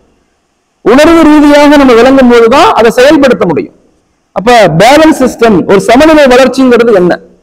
சமநிலை வளர்ச்சி கடந்த 300 வருஷமா நாங்க பின்தங்கி போனதனுடைய காரணம் என்னன்னா, ஆன்மீகத்துல ஈடுபடுறவங்க, ஆன்மீகத்துக்குள்ள போறவங்க, இல்ல தீனை பாதுகாக்கணும், தீனுடைய ஷரியத்துடைய விஷயங்களை பேசக்கூடியவங்க சமூகத்தை பத்தி யோசிக்கிறது இல்லை. அதை அவங்க செஞ்சுக்குவாங்கன்னு விட்டுறோம். சமூகத்துல ஈடுபடுறவங்க, இயக்கங்கள், போராட்டங்கள், அதிகாரங்கள்ல வரணும், சமூக கட்டமைப்பு உருவாக்கப்படணும்னு யோசிக்கிறவங்க பொருளாதாரத்துல ஸ்டெபிலிட்டி ஆகிறது இல்லை. பொருளாதாரத்துல ஸ்டெபிலிட்டி ஆகிறது இல்லை. நல்லா யோசிச்சு நீங்க திங்க் பண்ணணும். பொருளாதாரம் சம்பாதிக்கணும்னு போறவங்க அடுத்த ஆளுமைகளை உருவாக்குறது இல்லை, நெக்ஸ்ட் ஜெனரேஷனை ஃபார்ம் பண்றது. நல்லா யோசிச்சு பாருங்க. நான் உணர்ந்து சொல்றேன். இப்ப உதாரணமா எங்க ஃபேமிலியில நான் சொல்றேன். என் குடும்பத்துல எங்க அம்மாவுக்கு வந்து கிட்டத்தட்ட 8 அண்ணன் தம்பிங்க. திண்டுக்கல், அய்யலூர், வையம்பட்டி இந்த மாவட்டங்கள்ல பெரும் செல்வந்தர்களா இருந்தாங்க. நான் சின்ன பிள்ளைய கண்ணால பார்த்ததை உங்களுக்கு சொல்றேன். நான் கண்ணால பார்த்தது அப்படியே சொல்றேன். நான் 5வது, 6வது, 7வது படிக்கும் போது எங்க மாமாக்கள், எங்க அம்மாவுடைய கூட பிறந்த அண்ணன் தம்பி எல்லாம் பெரும் பெரும் செல்வந்தர்கள். தோட்டம், துறவு, பெரிய வீடு, பங்களா எல்லாம் இருந்துச்சு. பெரும் பெரும் ஆட்களா இருந்தாங்க. சொல்றது வெறுமனே 25-30 வருஷம் மேல சொல்றேன். பெரும் பெரும் ஆட்களா இருந்தாங்க. ஆனா பிள்ளைங்களை வந்து படிக்க வைக்கல, பிள்ளைங்களை சரியான முறையில திட்டமிட்டு உருவாக்கல. எப்ப பார்த்தாலும் காலைல கடைக்கு போவாரு, 6-7 மணிக்கு கடை திறந்தா நைட்டு 10 மணிக்கு தான் வீட்டுக்கு வருவாங்க. எப்ப பார்த்தாலும் கடையிலே தான் கிடக்கிறது. பெரும் பெரும் கடைகள், சாதாரண பெரிய மளிகை கடை, பெரும் பெரும் ஸ்டோர்ஸ் வச்சு படுத்துறது அந்த காலத்திலேயே. ஆனா பிள்ளைங்களை பத்தி, சமூகத்தை பத்தி, எதை பத்தியுமே கவலை, சம்பாதிச்சுக்கிட்டே இருந்தாங்க. பிள்ளைங்களை படிக்க வைக்கல, மூத்த போயிட்டாங்க. ஆனா இன்னைக்கு பிள்ளைங்களை உருவாக்காதனால சொத்து சுகம்லாம் வித்து தின்னுட்டு போட்டா கடை வச்சிருக்கிறான், இது பிரியாணி கடை வச்சிருக்கிறான். ஒரு பையனும் சமூக கட்டமைப்புக்குள்ள வரல. சொத்தெல்லாம் எங்க போச்சுன்னு தெரியல. வீடு, காடு, பங்களா என்னென்னமோ வச்சிருந்தாங்க, ஒண்ணுமே இப்ப இல்ல. ரோட்டு ஓரத்துல கடை போட்டிருக்கான். இப்ப பொருளாதாரத்துக்குள்ள போனவங்க, சம்பாதிக்கணும்னு உள்ள போனவங்க என்ன செய்யல? சமூகத்துல அடுத்த ஜெனரேஷனை கட்டமைச்சு கொண்டு வரல. சரி, இன்னைக்கு கல்வியில உருவாக்கணும், சமூகத்தை டாக்டர் ஆக்கணும், இன்ஜினியர் ஆக்கணும், கலெக்டர் ஆக்கணும் எல்லா பேரண்ட்டும் விரும்புறோம். ஆனா குழந்தைகளுக்கு அடிப்படை டீன் கொடுக்கப்படுதா? நல்லா யோசிச்சு பாருங்க. இன்றைய ட்ரெண்டே அதுதான். எல்லாத்துக்கும் கேட்டவன் புள்ள இன்ஜினியர் ஆகணும், கலெக்டர் ஆகணும், ஜட்ஜ் ஆகணும், பெரிய சயின்டிஸ்ட் ஆகணும். அவன் அங்க படிக்கிறான், கேம்பிரிட்ஜ்ல படிக்கிறான், இங்க படிக்க வைக்கிறான், இப்படி சொல்லுவாங்க. ஆனா பிள்ளைங்களுக்கு அடிப்படை டீன் கொடுக்கப்பட்டுச்சா? ஒழுக்கம் கொடுக்கப்பட்டுச்சா? அன்பு கொடுக்கப்பட்டுச்சானா? இல்ல. அடுத்த 20-30 வருஷத்துல என்ன நடக்கும்னு ஆய்வு சொல்லுதுன்னா, ஒன்று இந்த அடுத்த ஜெனரேஷன் வந்து உலகத்தினுடைய இன்பங்கள்ல மூழ்குவாங்க, அல்லது உலகத்தினுடைய அதிகாரங்களுக்குள்ள அடிமைகளாக மாற்றப்படுவாங்க. நல்லா தெரிஞ்சுக்கங்க. ஒன்று இந்த உலகத்தினுடைய இன்பங்கள்ல மூழ்கடிக்கப்படுவாங்க. நம்ம என்னதான் கத்துனாலும் வெளியே எடுக்க முடியாது உங்களால. எவ்வளவுதான் நீங்க பேசினாலும் அவங்களுக்கு புரியாம போயிடும் நெக்ஸ்ட் ஜெனரேஷனுக்கு. ஓகே, இப்படி உட்கார்ந்து பேசுறதே ரொம்ப கஷ்டமா இருக்கும். 30 வருஷத்துக்கு பிறகு நான் சொல்றேன். ஒன்று இந்த உலகத்தினுடைய இன்பங்கள்ல மூழ்கடிக்கப்படுவாங்க. எல்லா இஸ்லாமிய ஊர்லயும் பாருங்க, 10 மணிக்கு மேல ரோட்ல முக்கத்துல 20 பேர் உட்கார்ந்துருப்பான் இளைஞர்கள். எதுக்கு உட்கார்ந்துருக்கான்னு தெரியாது. யோசிச்சு பாருங்க. முக்கத்துல என்ன பேசுறான்னு தெரியாது, அவன் எதை பாக்குறான்னு தெரியாது. நான் ஒரு சில இஸ்லாமிய ஊர்கள், எல்லா இஸ்லாமிய ஊர்களுக்கு நான் போறது. இப்ப நைட் வச்சு வாக்கிங் போவேன். நான் கேட்டேன், தம்பி என்ன பேசுவீங்க? ஒண்ணும் இல்ல வாடா, சும்மா தான் நிக்கிறான். சும்மா தான் நிக்கிறத நிப்பான். 1 மணி வரை நிக்கிறான் ஜா, 1 மணி வரையும் சும்மா நிக்கிறான். இங்க 10 பேரு, உங்க ஊர்ல எல்லா ஊரும் இஸ்லாமிய எல்லாம் உங்க ஊர்ல இருக்குதான்னு பார்த்தேன். இப்ப சும்மா முடிச்சு வந்தா 10 பேர் நிக்கிறாங்க. நான் கேட்டு யாரையும் கூட்டு வந்தா, யாரு கேட்டு வந்தா அவளுக்கு கேட்டேன், இந்த பசங்க எல்லாம் என்ன, இந்த பசங்க எல்லாம் வேலையா நிப்பாங்கிறாரு அவர் என்கிட்ட. இங்க 10 பேர் நிக்கிறான், அந்த முகத்துல அங்க 10 பேரு, அந்த பக்கத்துல நிக்க வேணாம்னு சொல்லல, அவங்கள சமூகத்தினுடைய சிந்தனைகளை நோக்கி நகர்த்தணுங்கிற. என் புள்ள கெட்டு போயிட்டான், எங்க ஊர் இளைஞர்கள் எல்லாம் அப்படியே நிக்கிறான், ஒன்னும் கண்டுக்க மாட்டேங்கிறான் அப்படின்னு விட்டுறக்கூடாதுங்கிற. எதுலையாவது ஒரு விஷயத்த பொது சிந்தனைகளை நோக்கி நகர்த்துங்கிற. பொது சிந்தனையை நோக்கி நகர்த்துங்க. அந்த பொது சிந்தனை எப்படி இருக்கும்னா சமூக கட்டமைப்பை நோக்கி நகரணும். சமூக கட்டமைப்பை நோக்கி நகர்த்தும் போது கொஞ்சம் அவங்களை சிந்திக்க வச்சு, யோசிக்க வச்சு, அவங்களுக்காக இமாம்கள் மஸ்ஜிதுகள்ல ஒரு வகுப்புகளை ஆரம்பிச்சு அப்படி கொண்டு போனோம்னா ஒரு பெரிய அந்த இளைஞர்களை பாதுகாக்க முடியும். நான் கண்கூட பார்த்து மாமாக்கள்லாம் மௌத்தா போயிட்டாங்க, எல்லாம் மௌத்தாயிட்டாங்க. ஆனா பிள்ளைங்கள்லாம் உருப்படவே இல்லை. ரொம்ப கஷ்டம். ஏன்னா படிக்க வைக்கவே இல்லை, கவனிக்க கூட இல்லை. அப்ப ஆன்மீகத்துக்குள்ள போறவங்க சமூகத்தை பத்தி யோசிக்கிறது இல்ல, சமூகத்துல போறவங்க பொருளாதாரத்துல ஸ்டெபிலிட்டி ஆகிறது இல்ல, பொருளாதாரம் சம்பாதிக்கணும்னு போனவங்க பிள்ளைங்களை உருவாக்குறது இல்ல. இன்னைக்கு பிள்ளைங்களை உருவாக்கணும்னு ஆசைப்படுறாங்க, ஆனா அடிப்படை தீன் கொடுக்கப்படுறது இல்லை. அப்ப நாம வருங்கால சமூகத்தை ஒரு சமநிலையோடு உருவாக்குங்கன்னு சொல்றேன். நீங்க எந்த வேலை செஞ்சாலும் சரி, நீங்க இயக்கமா இருக்கலாம், தப்லீகா இருக்கலாம், தரீக்கத்தா இருக்கலாம், ஜமாத்துல் உலமா இருக்கலாம், பள்ளி முத்தவல்லிகளா இருக்கலாம், என்ன வேணாலும் இருங்க. ஆனா ஒரு இலக்குகளை உருவாக்குங்க. ஒரு சமநிலையோடு குழந்தைகளை வளர்க்கணும் அப்படிங்கிறத யோசிங்க. சமநிலையோடு கொண்டு போங்க. சமநிலை வளர்ச்சி அப்படின்னா என்ன அப்படின்னா, எப்பயுமே ஒரு மரம் இருக்குன்னு வச்சுக்கோங்களேன், அந்த மரத்துடைய வேறு ஸ்ட்ராங்கா இருந்தாதான் அதனுடைய தண்டு ஸ்ட்ராங்கா இருக்கும். நல்லா தெரிஞ்சுக்கணும். ஒரு மரத்தினுடைய வேறு ஸ்ட்ராங்கா இருந்தாதான் அதனுடைய தண்டு ஸ்ட்ராங்கா இருக்கும். ஒரு மரத்தினுடைய வேறு ஸ்ட்ராங்கா இருந்தாதான் அதுல இருந்து வரக்கூடிய கிளைகள் பிரான்சஸ் ஸ்ட்ராங்கா இருக்கும். ஒரு மரத்தினுடைய வேறு ஸ்ட்ராங்கா இருந்தாதான் அதுல இருந்து வரக்கூடிய கனிகளும் பழங்களும் இனிப்பானதாக இருக்கும். ஆனா வேறு கண்ணுக்கு தெரியுமானா கண்ணுக்கு தெரியாது. சில பேர் வேரை புடிச்சுக்கிட்டாங்க, சில பேர் தண்டை புடிச்சுக்கிட்டாங்க, சில பேர் கிளைகளை புடிச்சுக்கிட்டாங்க, சில பேர் பழம் மட்டும் வேணுங்கிறாங்க. வராது, அப்படி வராது. இந்த உலக வாழ்க்கை சமூக கட்டமைப்புங்கிறது ஆன்மீகம், சமூகம், பொருளாதாரம், கல்வி, இந்த 4 நிலையிலையுமே நாங்க வருங்கால ஜெனரேஷனை கட்டமைச்சு கொண்டு வரணும். அதற்குண்டான முயற்சிகளை நம்ம ஊர் மக்கள் செய்யணும். ஓகே, அப்ப ஆன்மீக ரீதியாக எப்படி வலுப்படுத்துறது, அது குழந்தைகள் மீது எப்படி கவனம் செலுத்தணும். நம்ம எல்லா மஸ்ஜிதுகள் எல்லா குழந்தைகளையும் மக்தபோட இணைச்சிட்டோமா, வலிமையான ஈமான கொடுத்துட்டோமா, யோசிக்கணும். வலிமையான ஈமான் இல்லாம வெறுமன அதிகாரத்தை வச்சு ஒண்ணும் செய்ய முடியாது. வெறுமன காசு பணம். முரளியல்லா இடத்துல உட்கார்ந்து இருந்தாங்க. சில சஹாபாக்கள் அங்கிருந்து வந்தாங்க. உமர்லில்லா கேட்டாங்க, எங்க இருந்து வர்றீங்கன்னு கேட்டாங்க. நாங்க யுத்தத்துல இருந்து வர்றோம். உமர்லில்லா கேட்டாங்க, யுத்தம் ஜெயிச்சிருச்சா, யுத்தம் என்னாச்சுன்னு கேட்டாங்க. சஹாபாக்கள் சொன்னாங்க, யுத்தத்துல நாங்க வெற்றி பெற்றுட்டோம், மாஷா அல்லாஹ் ஜெயிச்சிட்டோம்னு சொன்னாங்க. உமர்லில்லா கேட்டாங்க, யுத்தம் எத்தனை காலம் நடந்துச்சு, எத்தனை காலம் யுத்தம் நடந்துச்சுன்னு கேட்டாங்க. இதுல 3 மாசம் நடந்துச்சு. 3 மாசம் போராடி வெற்றி பெற்றோம்னு சொல்றாங்க சஹாபாக்கள். சொன்ன உடனே உமர் எல்லாம் அழுகுறாங்க. அழுத உடனே சஹாபாக்கள் கேட்டாங்க, உமர் அவங்கள ஏன் அழுகுறீங்க, நாங்களாம் யுத்தத்துல ஜெயிச்சிட்டோமே. உமர்லா சொன்னாங்க, ஒரு ஹக்கு, ஒரு உண்மை பொய்ய ஜெயிக்க 3 மாசம் ஆகுமா? ஒரு உண்மை பொய்ய ஜெயிக்க 3 மாசம் ஆகுமா? ஒன்று என்னுடைய பாவமாக இருக்கணும் அல்லது உங்களுடைய பாவமாக இருக்கணும்.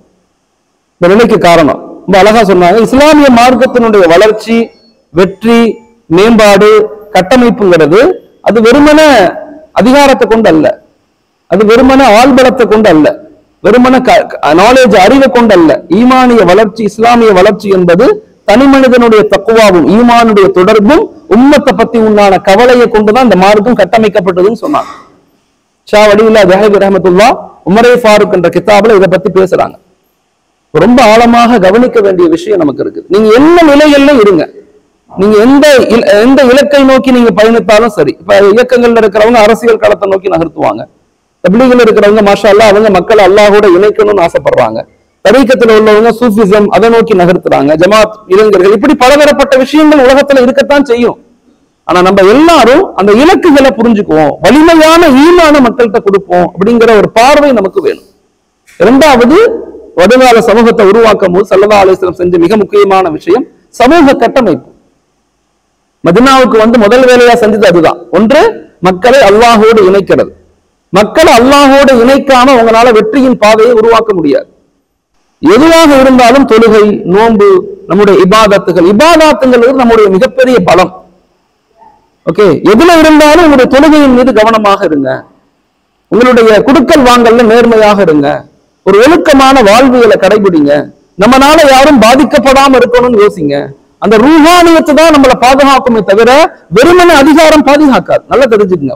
ஈமானிய உணர்வில்லாத அதிகாரம், ஈமானிய உணர்வில்லாத கல்வி, ஈமானிய உணர்வில்லாத பொருளாதாரம் அது ஆற்றலாக மாறாது. அது அறிவைத்தான் உலகத்துல கொடுக்கும், அழிவைத்தான் கொடுக்கும். சண்டை, பிரச்சனை, குழப்பம். இப்ராஹிம் அதிகம் ரஹ்மத்துல்லாஹ் சொல்றாங்க, சமூகத்துக்கு நீங்க கொடுக்க வேண்டிய முதல் விழிப்புணர்வு அல்லாஹுடைய விழிப்புணர்வு தான், ஈமானிய விழிப்புணர்வு தான். நீங்க சமூகத்துக்கு கொடுக்கணும். சமூகம் கல்வியில பின்தங்கிச்சு, பொருளாதாரத்துல பின்தங்கிருச்சு, பசங்க எல்லாம் கெட்டு போயிட்டாங்க, பொம்பளை பிள்ளைங்க எல்லாம் கலாச்சார மாற்றத்துக்கு போயிட்டாங்கன்னு பேசிக்கிட்டே இருக்கிறதனுடைய தீர்வு என்ன? அவங்களை, மக்களை அல்லாஹோடு இணைப்பதுதான். அதை நம்ம எல்லாரும் என்ன நிலையில நம்ம இருந்தாலும் கரெக்டா செய்யறோமா அப்படிங்கறத நம்ம விளங்கணும்.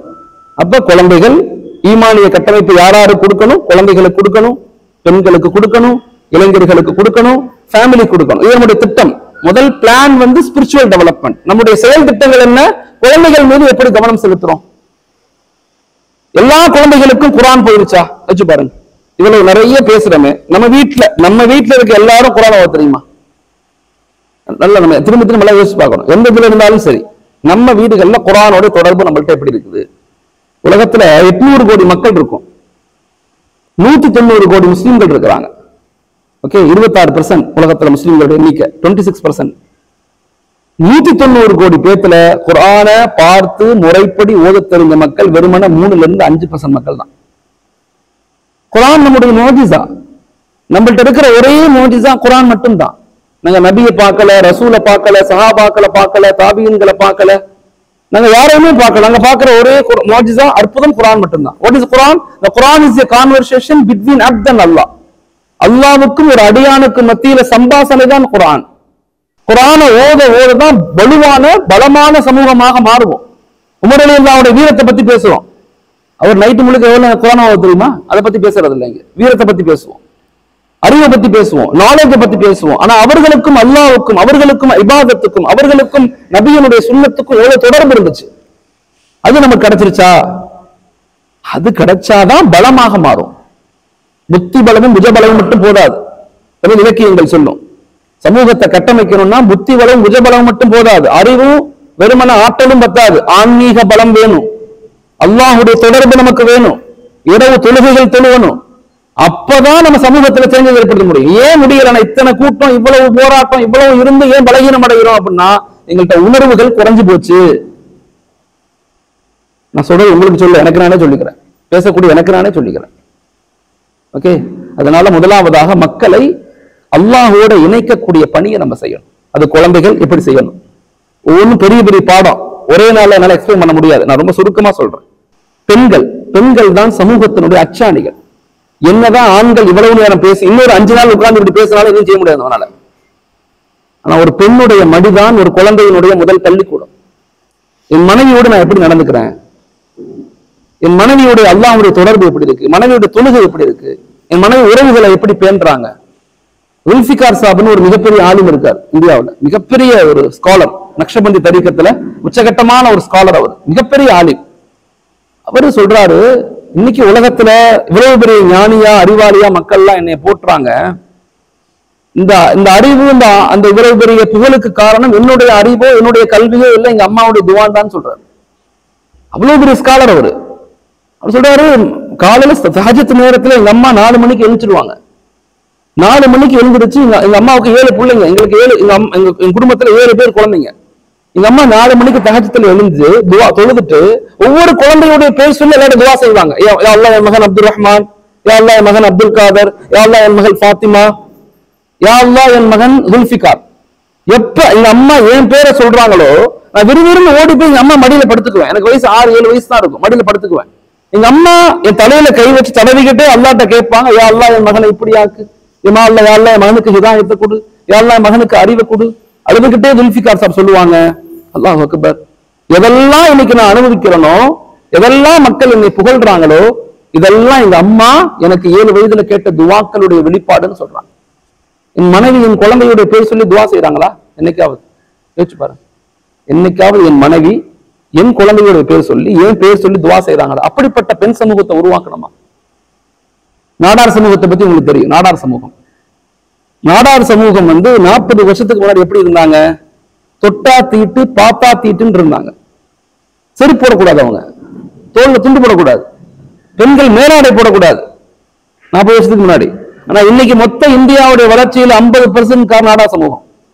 சிவநாடார் கேள்விப்பட்ட HCL CEO, இந்தியாவிலேயே அதிகம் டொனேஷன் கொடுக்கவே அவர் தான், சிவநாடார்.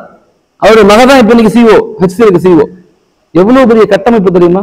அந்த நபருடைய மீட்டிங்ல கலந்துட்டு, அவங்களுடைய நாடார் சமூகத்தினுடைய ஃபேமிலி மீட்டிங்ல நான் போயிருந்தேன், ஃபேமிலி டெவலப்மெண்ட் பேசுறதுக்கு. சொன்னாரு, அஹ்மத், எங்க சமூகம் இவ்வளவு கீழே இருந்து எப்படி வெளியே வந்துச்சு தெரியுமா? அது காரணம் யாரு தெரியுமான்னு கேட்கிறாரு அவரு. சொன்ன, சொல்லுங்க பிரதர், என்ன? எங்க தாய்மார்கள் தான். சொன்ன வார்த்தை, எங்க தாய்மார்கள். கடந்த 40 வருஷமா அதிகாலை 4 மணிக்கு எழுந்திருக்கிறாங்க. எங்க அம்மா, என் புள்ள, எங்க வீட்டுல மனைவி அதிகாலை 4 மணிக்கு எழுந்திருவாங்க.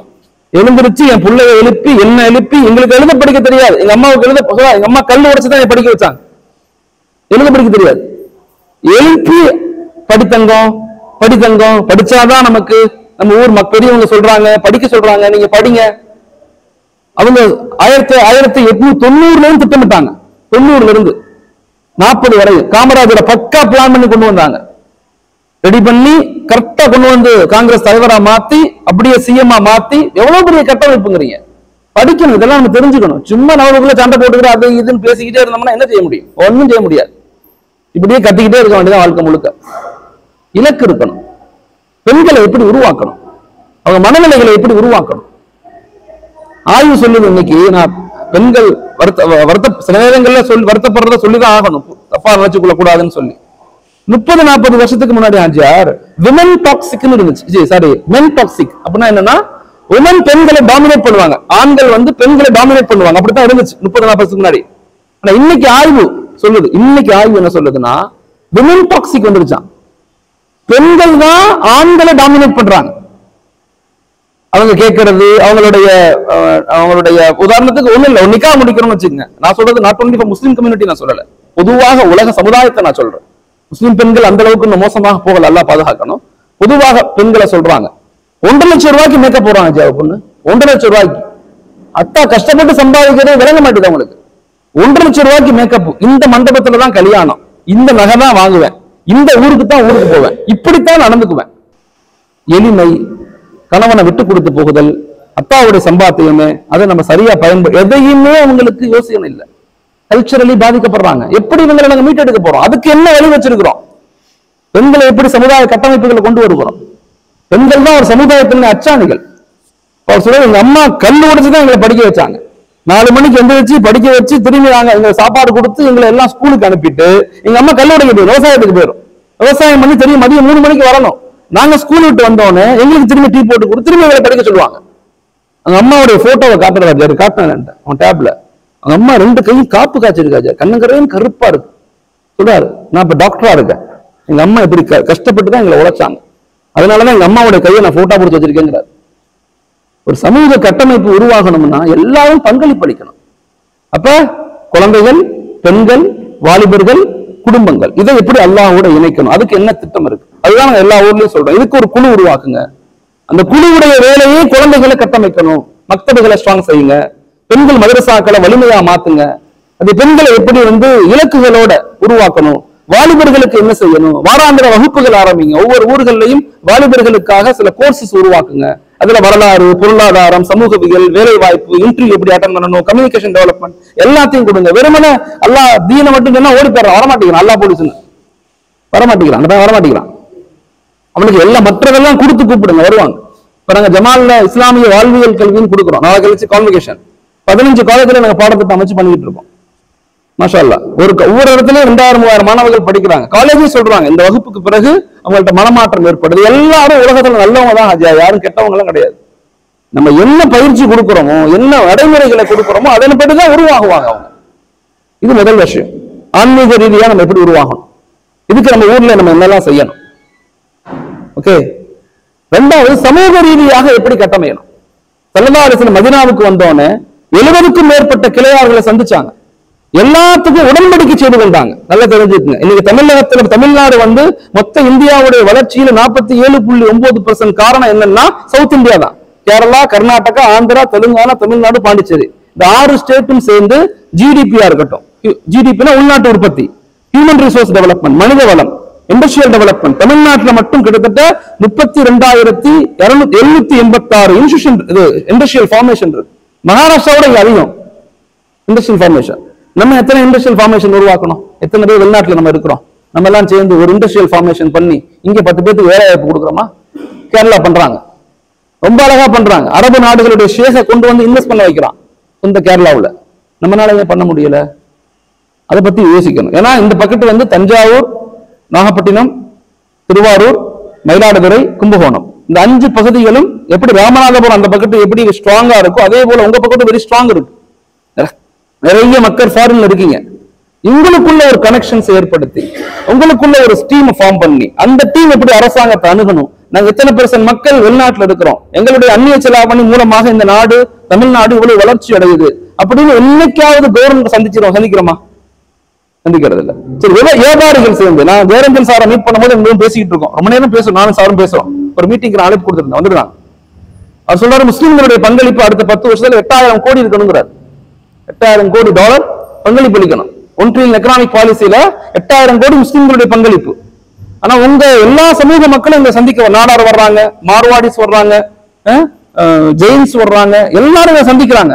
உங்க முஸ்லிம் சமுதாயத்தில இருந்து எந்த பிசினஸ் சந்திக்கவே இல்லைங்கிறாரு. சந்திக்கல. சந்திச்சுமா? சந்திக்கிறது இல்லை. எவ்வளவு வலிமை நம்மள்ட்ட இருக்குது. நம்ம வந்து இந்தியாவுடைய சுமைகள் கிடையாது ஹாஜியார், இந்தியாவுடைய சொத்துக்கள். we are not liability of India, we are asset of India. இந்தியாவுடைய சொத்து நம்ம எல்லாருமே. 25 கோடி முஸ்லிம்கள். நம்ம வந்து பலவீனமான மக்கள் கிடையாது, நாங்க பலமான மக்கள். நம்ம வந்து மெஜாரிட்டி, செகண்ட் மெஜாரிட்டி, மைனாரிட்டியுடைய மெஜாரிட்டி. நம்ம இந்தியாவிலேயே அதிக மக்கள், 2வது அதிகமான முஸ்லிம்கள் வாழ்றோம்.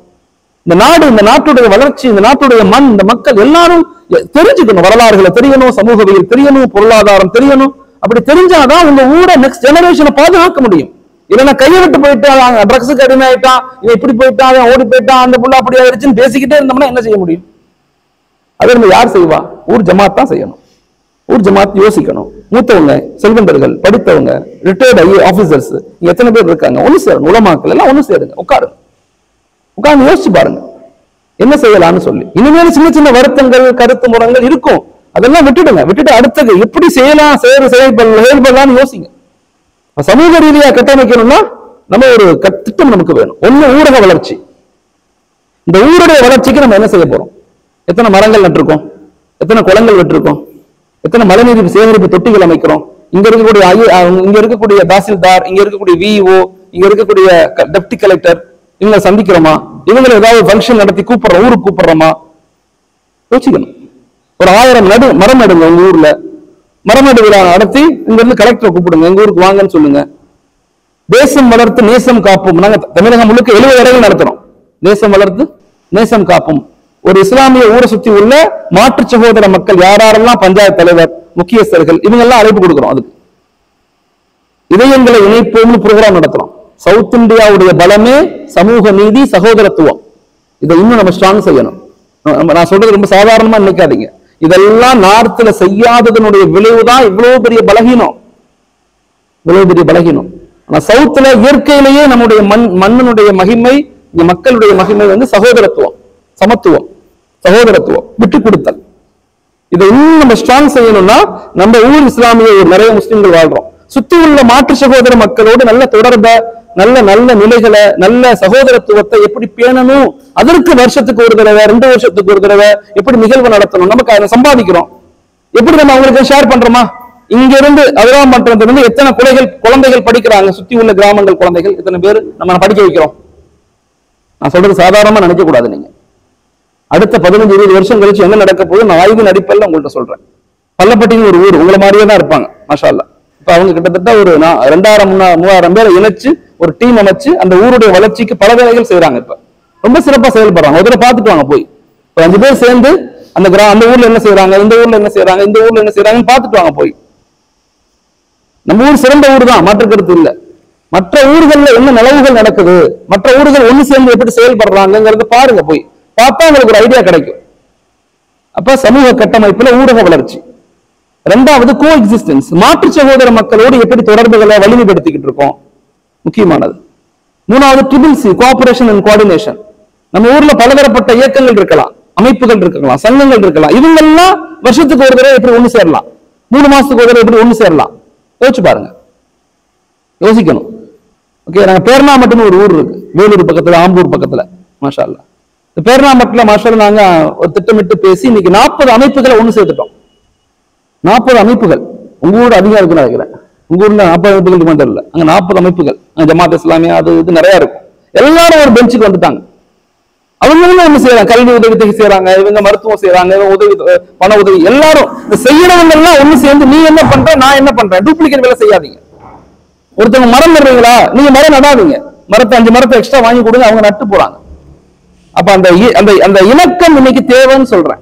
இன்னைக்கு இல்லாட்டையும் ஒரு 20 வருஷம் கழிச்சாவது மாறணும். ஆஞ்சியார், நம்ம நான் பிராக்டிக்கலா பேசுறேன். நான் பேசுறதுனால இன்னைக்கு யாரும் மாற போறது இல்லை, நல்லதான் அறிவான். ஆனா இது மாற்றப்படணும், இந்த வளர்ச்சி வேணுங்கிறத யோசிக்க ஆரம்பிங்க. நீங்க யோசிச்சுட்டாவே மாற்றங்கள் நிகழும். என்னுடைய தாழ்மையான கருத்து. பேச ஆரம்பிச்சாவே போதும், தானாக அல்லாஹ்வுடைய உதவி கிடைச்சிடும். இறுதியாக மஹல்லா டெவலப்மெண்ட், மஹல்லாக்களை எப்படி வலிமையா மாற்றணும், ஏழைகளை எப்படி உதவி செய்யறதுன்னு ஒண்ணு இருக்குது, உருவாக்கம்னு ஒண்ணு இருக்கு. இதை பார்த்தாலும் உதவி செஞ்சுட்டே இருப்போம், உருவாக்கம் செய்யறதே இல்லை. உருவாக்கம் செய்யுங்க. நம்ம ஊர்ல அடுத்த 3 வருஷத்துல அதிராம்பட்டினம் வறுமை ஒழிப்பு திட்டம், அடுத்த 3 வருஷத்துல வறுமையில்லா அதிராம்பட்டினம் அப்படின்னு திட்டமிடுங்க. வறுமையில்லா அதிராம்பட்டினம். இவ்வளவு செல்வந்தர்கள் ஊர்லயும் வறுமை கோட்டுக்கீழ இருக்காங்க மக்கள். நல்லா யோசிச்சு பாருங்க. மொத்த இந்தியாவுல 36% முஸ்லிம்கள் வறுமை கோட்டுக்கீழ இருக்காங்க. மொத்த இந்தியாவுல பொதுமக்கள் இந்த ஆட்சிக்கு வந்த பிறகு இந்த 12-13 வருஷத்துல அவங்க 27% இருந்து நாங்க 15% குறைச்சிட்டோம்னு சொல்றோம். நிதி ஆயோக் ரிப்போர்ட் சொல்லுது. பொதுமக்கள் வறுமை, இந்தியாவோட வறுமை கோட்டு கீழே உள்ளவங்க குறைஞ்சிட்டாங்க. 26% இருந்து 15. முஸ்லிம்கள் அதே 36 தான், முஸ்லிம்கள் குறையவே இல்லை. ஆனா மொத்த இந்தியா, இந்த டேட்டாவோட சொல்றேன், நீங்க பேசுறது எதையும் நம்ப கூடாது. நீங்க நோட் பண்ணிட்டு அதை போய் நெட்ல சர்ச் பண்ணுங்க. எப்பவுமே நான் சொல்லுவேன், பேசுறது அப்படியே போய் மற்ற இடத்துல பேசக்கூடாது. நீங்க உள்வாங்கி அதை சர்ச் பண்ணி நெட்ல பார்த்து என்ன அது டேட்டா பேஸ் என்னங்கிறத சர்ச் பண்ணணும். ஓகே, ஆனா முஸ்லிம்களுடைய வறுமை கோட்டு கீழே அதே நிலை தான் இருக்குது. பீகார், உத்தரப்பிரதேசம், மத்திய பிரதேசத்தை கவனிச்சு. ஆனா பெரிய ஆச்சரியம் என்னன்னா, மொத்த இந்தியாவுல தமிழ்நாட்டுடைய வறுமை கோட்டு கீழே உள்ள மக்கள், கேரளா, இது ரெண்டும் தான் இந்தியாவில் மிக குறைவு. கேரளாவில் 1% தான் மக்கள் இருக்காங்க வறுமை கோட்டு கீழே. தமிழ்நாட்டுல 3-4% தான் இருக்காங்க. வெறும் 4%, சாதாரண விஷயம் இல்லை. இங்க எல்லாத்துக்கும் உணவு, உடை, இருப்பிடம் எல்லாம் கட்டமைக்கப்படுது. அதனாலதான் தமிழ்நாடு வலிமையா இருக்குன்னு சொல்றான். ஆனா இங்க தமிழ்நாட்டுல முஸ்லிம்களுடைய வறுமை கோட்டு கீழே உள்ள பங்களிப்பு ஆய்வின் அடிப்படையில அதிகபட்சம் ஒரு ஃபேமிலியில ஒரு மஹல்லாவுல 100 பேர் இருந்தா அதுல அதிகபட்சமாக ஒரு 7-12 பேர் மட்டும்தான் வறுமை கோட்டு கீழே இருக்காங்க. ஒவ்வொரு மஹல்லாவும் 3 வருஷம் திட்டமிட்டீங்கன்னா அந்த 7-12 பேர்த்த 3 வருஷத்துல வறுமை கோட்டில இருந்து மீட்டெடுத்து ஜகாத் வாங்குறதுல இருந்து ஜகாத் கொடுக்கக்கூடியவங்கள மாற்ற முடியும். ஆனா அப்படி திட்டமிட்டு நம்ம செய்யவே இல்லை. வருஷம் கிட்டு தான் கொடுக்குறோம். 2000 ரூபாய் 3000 ரூபாய் கிட்டு கொடுக்க வேணும்னு சொல்ல, கொடுங்க, அவசியம் கொடுக்கணும். 60% உதவி செய்யுங்க, ஒரு 40% உருவாக்கத்தை நோக்கி நகர்த்துங்க. உருவாக்கம் செய்யுங்க. எப்படி அந்த ஃபேமிலி, உதாரணமா நம்ம ஊர்ல ஒரு 400 ஃபேமிலி இருக்குன்னு வச்சுங்களேன், உதாரணம் சொல்றேன். 400 ஃபேமிலி வறுமை கோட்டு கீழே இருக்காங்க. இந்த வருஷம் 50 ஃபேமிலி எடுங்க போதும். நீங்க எல்லாம் சேர்ந்து 50 ஃபேமிலி, அந்த 50 ஃபேமிலியுடைய குடும்பத்தார்கள், பிள்ளைங்க, இல்ல கணவன் மனைவி யாராவது ஒருத்தவங்களுக்கு ஒரு தொழிலை வச்சு கொடுங்க. இல்ல அவங்களுக்கு வருமானம் கிடைக்கிற மாதிரி ஒண்ணு பண்ணி கொடுங்க. என்ன சூழ்நிலைகள்ல எப்படி பண்ணலாம் அப்படிங்கறத உட்கார்ந்து யோசிக்க. சில பேருக்கு யாருமே இருக்க மாட்டாங்க, அவங்களை எப்படி கேர் பண்ணலாம். சில பேர்ல கணவன் மனைவி இருப்பாங்க, மனைவி பலகீனமா இருப்பாங்க, கணவர் ரொம்ப வயசானவரா இருப்பார், அவருக்கு என்ன செய்யலாம். சில வீட்டுல பிள்ளைங்க இருப்பாங்க, அந்த பிள்ளைங்களை எப்படி படிக்க வச்சு ஒரு வேலை வாய்ப்புகள் எப்படி வாங்கி கொடுக்கலாம். பொள்ளாச்சி ஒரு ஊர், மாஷா அல்லாஹ், 2021 தான் இப்படி உட்கார்ந்து இப்படிதான் பேசணும், இப்படிதான் உட்கார்ந்து பேசி டீம் உருவாக்கணும். இன்னைக்கு 4 வருஷத்துல 2800 ஃபேமிலியை வறுமை கோட்டில இருந்து மீட்டெடுத்துட்டாங்க. நான் ஆச்சரியப்பட்டு போனேன். கலெக்டர் அவார்டு கொடுத்தாரு அந்த ஊருக்கு, பொள்ளாச்சிக்கு. செய்ய முடியும், நம்மளால செய்ய முடியும். ஆனா அப்படி ஒரு இலக்கோட பயணிக்கணும். அதுக்குண்டான பயிற்சி, அதுக்குண்டான முயற்சி, அதற்குண்டான பக்குவம், எப்படி நடந்துக்கணும், எப்படி பேசணும். சமூக சேவை செய்யறது சாதாரண விஷயம் இல்லை. சும்மா இறக்கி விட்டோம்னா சண்டை வந்துடும், நான் நீனு ஈகோ, பொறாமை எல்லாம் வந்துடும். அதுக்கு பயிற்சி வேணும். எப்படி பேசணும், எப்படி சிரிக்கணும், எல்லாமே வேணும். சமூக கட்டமைப்பு. 3வது பொருளாதார வளர்ச்சி. ஸல்லல்லாஹு அலைஹி வஸல்லம் மதீனாவுக்கு போய் செஞ்ச 3வது என்ன? சஹாபாக்கள் அன்சாரிகளையும் முஹாஜிரையும் இணைச்சு கூட்டு பொருளாதாரத்தை கட்டமைச்சாங்க. கூட்டு பொருளாதாரம், இந்த கூட்டு பொருளாதாரத்தினுடைய விளைவுதான் விளைவு இஸ்லாமிய சமூக கட்டமைப்பு, வியாபார கட்டமைப்பு. இஸ்லாம் 1000 வருஷமா உலகத்துல இருந்துச்சு, 1300 வருஷமா இருந்துச்சுன்னா காரணமே வியாபாரம் தான். இஸ்லாமிய சமூகத்தினுடைய இவ்வளவு இந்தியாவில இன்னும் இவ்வளவு ஸ்ட்ராங்கா நம்ம இருக்கோம்னா காரணமே வியாபார தொடர்பு தான். அந்த வியாபாரங்களை இன்னும் எப்படி உருவாக்கணும், ட்ரேடிங்ல இருந்து எப்படி மேனுஃபேக்சரிங்க்கு மாறணும். நான் வெளிநாடுகளுக்கு போவேனான்னு சொல்ல மாட்டேன், நீங்க போங்கன்னு தான் நான் சொல்லுவேன். சில பேர் வெளிநாட்டுக்கு போவேனான்னு சொல்லுவாங்க. என்னுடைய கருத்து என்னன்னா போங்க, ஆனா ஆய்வாளர்களா போங்க. நீங்க சிங்கப்பூர் மலேசியா சமீபத்தில் நான் போயிட்டு வந்தேன். நாங்க சமீபத்துல போன மாசம் டிசம்பர் மாசம் அயலக தொழிலதிபர்கள் சங்கமும் நடத்தணும் ராமநாதபுரத்துல. கிட்டத்தட்ட 300 பேர் கலந்துக்கிட்டாங்க. பிசினஸ் மேன் எல்லாம் மலேசியா, சிங்கப்பூர், இந்த பக்கத்து துபாய், கத்தார், இந்த பகுதிகளில் ராமநாதபுரம் மாவட்டத்தினுடைய எல்லா மக்களுமே. ராமநாதபுரம் பிரச்சனை என்னன்னா கீழக்கரை காலம் கீழக்கரை தான் யோசிப்பாங்க, தேவிப்பட்டினத்தை யோசிப்பாங்க, தொண்டியை மட்டும்தான் யோசிச்சாங்க. இப்ப நாங்க என்ன சொல்றோம், இல்ல ஒட்டுமொத்தமான ராமநாதபுரம் மாவட்ட வளர்ச்சியை நோக்கி யோசிங்கன்னு சொல்றோம். உங்க ஊரை மட்டும் சுருக்காதீங்க, உங்க மாவட்டத்தை மையப்படுத்துங்க, உங்க மாநிலத்தை மையப்படுத்துங்க, உங்க நாட்டை மையப்படுத்துங்க. அப்படி அவங்கள்ட்ட பேசின பிறகு அவங்க புரிய ஆரம்பிக்கிறாங்க. கரெக்ட் தான் போனோம்னா நீங்க சொல்றது கரெக்ட் தான், என்ன செய்யறது ரெடி ஆயிட்டாங்க. இப்ப என்ன செய்யலாம், எப்படி செஞ்சுக்கிட்டு இருக்கோம், அயலக திறன் மேம்பாட்டு பயிற்சி மையங்கள் கீழக்கரையில் ஆரம்பிக்கலாம்னு பிளான் பண்ணிருக்கோம். இதெல்லாம் பல விஷயங்கள் நடந்துகிட்டு இருக்கு மாஷா அல்லாஹ். அதுல கிட்டத்தட்ட 300 பிசினஸ்மேன் கலந்துக்கிட்டாங்க. எல்லாத்துக்கும் ஆர்வம் இருக்குது. அது மாதிரி எல்லாம் முயற்சி செய்யுங்க ஆஜா, அது மாதிரி எல்லாம் யோசிக்க ஆரம்பிங்க, தேவை இருக்குது சமூகத்துக்கு. 4வது கல்வி கட்டமைப்பு, அதிகாரத்தில் எப்படி வரணும், டெக்னாலஜி சார்ந்த கல்வியை எப்படி படிக்கணும், ஓகே, வாழ்வியல் சார்ந்த பெண்களை என்னென்ன கல்வித்துறைகள்ல உருவாக்கணும். சம்பந்தமே எல்லாம் பெண்களை பிஇ படிக்க வைக்கிறது, ட்ரிபிள் படிக்க வைக்கிறது ஈஸி. ஏதாவது புண்ணியம் இருக்குதா? எந்த புண்ணியமும் இல்லை, எந்த புண்ணியமும் இல்லை. நாம அவங்களை எப்படி உருவாக்கணும், எப்படி கட்டமைச்சு கொண்டு போகணும், பெண்களை என்ன துறைகள்ல கொண்டு போகணும், வேலை வாய்ப்பு துறைகள்ல எப்படி ஆண்களை உருவாக்கணும். இந்த வருஷம் நாங்க கிட்டத்தட்ட ஒரு 50க்கும் மேற்பட்ட மாணவர்களை வெளிநாடுகளில் படிக்க வச்சிருக்கோம். ஸ்ட்ராட்டஜிக்கல் பிசினஸ் ஸ்ட்ராட்டஜி படிக்க வச்சிருக்கோம். ட்ரேடிங்ல இருந்து எப்படி பள்ளப்பட்டியை சார்ந்த கிட்டத்தட்ட 10-15 மாணவர்கள் எல்லாம் பிசினஸ் மேன்கள் குவைத்துல, கத்தார்ல, துபாயில, ஆஸ்திரேலியாவில், லண்டன்ல படிக்க வைக்கிறாங்க. வெளிநாடுகள்ல பிள்ளைங்களை படிக்க வைக்கணும்னு சொல்றேன். அங்க தொழில்துறைகள் எப்படி இருக்கு, டெக்னாலஜி எப்படி கத்துட்டு இங்க வேலை செய்யணும், நம்ம இந்த நாட்டை வலிமைப்படுத்தணும் அப்படின்னு சொல்லி மாஷா அல்லாஹ் நிறைய முயற்சிகள் செய்யப்படுது. நீங்களும் நிறைய மக்கள், இதெல்லாம் கதை கிடையாது. நான் பேசுறது தயவு செய்து யாரும் இது நடக்காத விஷயம், முடியாத விஷயம் நான் பேசல. நடந்துகிட்டு இருக்கிறத, செஞ்சுக்கிட்டு இருக்கிறத நான் உங்களுக்கு சொல்றேன். உங்களாலேயே அதை செய்ய முடியும். அப்ப எதை செஞ்சாலும் சமநிலையோடு பண்ணுங்க. எல்லா நிலையிலும் ஈமானிய தொடர்பை வலுப்படுத்துங்க. சமூக கட்டமைப்பை எப்படி உருவாக்கணும்னு யோசிங்க.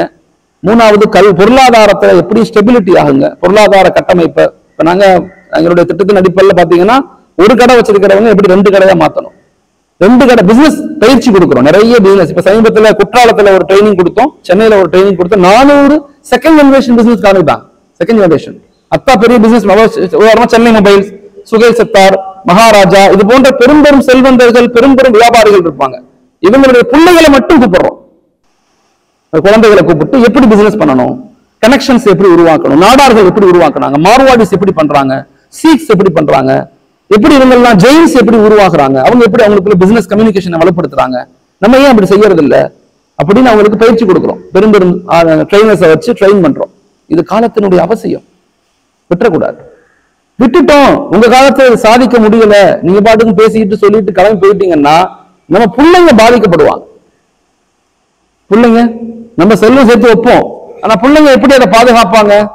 எத்தனையோ ஊர்களை பாக்குறோம் அஜயா, அத்தா கஷ்டப்பட்டு உருவாக்கி இருப்பார், அத்தா கஷ்டப்பட்டு தாத்தா உருவாக்கி அத்தா வச்சிருப்பார். ஆனா பிள்ளைங்களுக்கு அது பிடிப்பு இருக்காது, அத்தாவுக்கு மத்தியில கனெக்ஷன் சரியா இருக்காது, சொத்துக்களை பராமரிக்க மாட்டாங்க, அதை ஆக்கப்பூர்வமாக மாற்ற மாட்டாங்க, அதற்கு உண்டான முயற்சிகள் இருக்காது. கடைசியில என்ன செய்ய, அவங்க புள்ள இது யாருடையது, எங்க இருக்கிறது, இதை வச்சு நான் என்ன செய்ய அப்படிங்கிற எந்த விதமான சிந்தனையும் இல்லாம கைவிட்டு போயிடும். கேஸை போட்டுருவோம், வாழ்க்கை முழு கேஸ்லயே நடந்துட்டு தெரிய வேண்டியதான். கத்திக்கிட்டே நீ காசு கொடு, நான் கேஸ் கொடு, நான் பண்ணுவேன், நீ பண்ணுவேன், கத்திக்கிட்டே இருக்க வேண்டியதான். எப்படி பாதுகாக்கணும் அதெல்லாம் அப்படிங்கறதெல்லாம் யோசிச்சு இன்ஷா அல்லாஹ் நீங்க செயல்படுங்க. மாஷா அல்லாஹ், அல்லாஹ் தஆலா உங்களுடைய எண்ணங்களை, செயல்களை பாதுகாக்கணும். இறுதியாக இவ்வளவு திட்டங்களை இம்ப்ளிமெண்ட் பண்ணணும்னா எங்களுக்கு சில குவாலிஃபிகேஷன் வேணும். குவாலிஃபிகேஷன் இருந்தா இம்ப்ளிமெண்ட் பண்ண முடியும். ஒன்று, அன்பாக மக்கள்கிட்ட பேசுங்க, அதிகாரமா பேசாதீங்க. அன்பாக பேசுவதை கொண்டுதான் சேஞ்சஸ் உருவாக்க முடியும். அதிகாரத்தை கொண்டு அடுத்தவங்களை குறை சொல்வதை கொண்டு ஒருபோதும் மாற்றம் ஏற்படாது. இந்த குறைகளுக்கு பின்னால போற யாருக்கும் நல்ல முகத்து வந்ததாக சரித்திரம் இருக்காது. நல்லா தெரிஞ்சுக்கணும். குறை இருக்கத்தான் செய்யும். கருத்து முரண்னு ஒண்ணு இருக்கும், கருத்து பகைன்னு ஒண்ணு இருக்கும். உளவியல்ல சொல்றான், கருத்து முரண் இருக்கத்தான் செய்யும். எனக்கு டீ பிடிக்கும், ஹாஜியாருக்கு காஃபி பிடிக்கும். எனக்கு போட்டா பிடிக்கும், மௌலானாவுக்கு பிரியாணி பிடிக்கும். எப்படி சண்டை வருதுன்னா, நான் மௌலானாவோட பேசுறது இல்லை, ஏன் எனக்கு பிடித்த பிரியாணி அவருக்கு பிடிக்காது. அதனால அப்படிலாம் கிடையாது. நம்ம நினைக்கிற மாதிரி நம்ம மனைவியே இருக்க மாட்டாங்க, நம்ம நினைக்கிறவங்க புள்ள இருக்காது. அப்படி இருக்கிறப்ப நான் நினைக்கிற மாதிரி சமூகம் எப்படி இருக்கும்? இருக்காது. அவங்களும் அது மாதிரி தான் இருப்பாங்க. தயவு செய்து நீங்க என்ன செய்யணும், அந்த அடிப்படையில் அன்பாக பேசி ஏற்றுக்கொள்ளணும். ரெண்டாவது அக்செப்டன்ஸ், ஒவ்வொருத்தவங்களுடைய மனநிலையை ஏற்றுக்கொள்ள பழகணும். நான் நினைக்கிற மாதிரி அடுத்தவங்க இருக்க மாட்டாங்க, அப்படி இருக்க முடியாது, அப்படி கருத்தியல் கிடையாது, உலகத்துல இருக்காது. ஓகே, அதனால ரெண்டாவது அந்த அக்செப்டன்ஸ், ஏற்றுக்கொள்ளக்கூடிய மனப்பான்மை தேவை.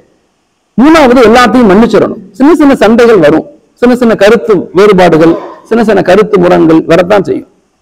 ஆனா அதை மறந்துடணும், உடனே மறந்துடணும். மறந்து அவங்களை இணைச்சு சமூகத்துக்கு பயன்படுத்தணும். அதை நினைச்சுக்கிட்டு நீ அன்னைக்கு அப்படி பேசுன, போன வருஷம் இப்படி பேசுன, முந்தின வருஷம் இதை சொன்ன, இப்படி சொல்லிக்கிட்டே இருந்தோம்னா செயல்பட முடியாது. அல்ஹம்துலில்லாஹ் லா ஹவ்ல வலா குவத்த இல்லா பில்லாஹ் அப்படின்னு அவங்களை இணைச்சு கொண்டு போயிடணும். நாலாவது பொதுநலமாக இருக்கணும், சுயநலமா இருக்கக்கூடாது.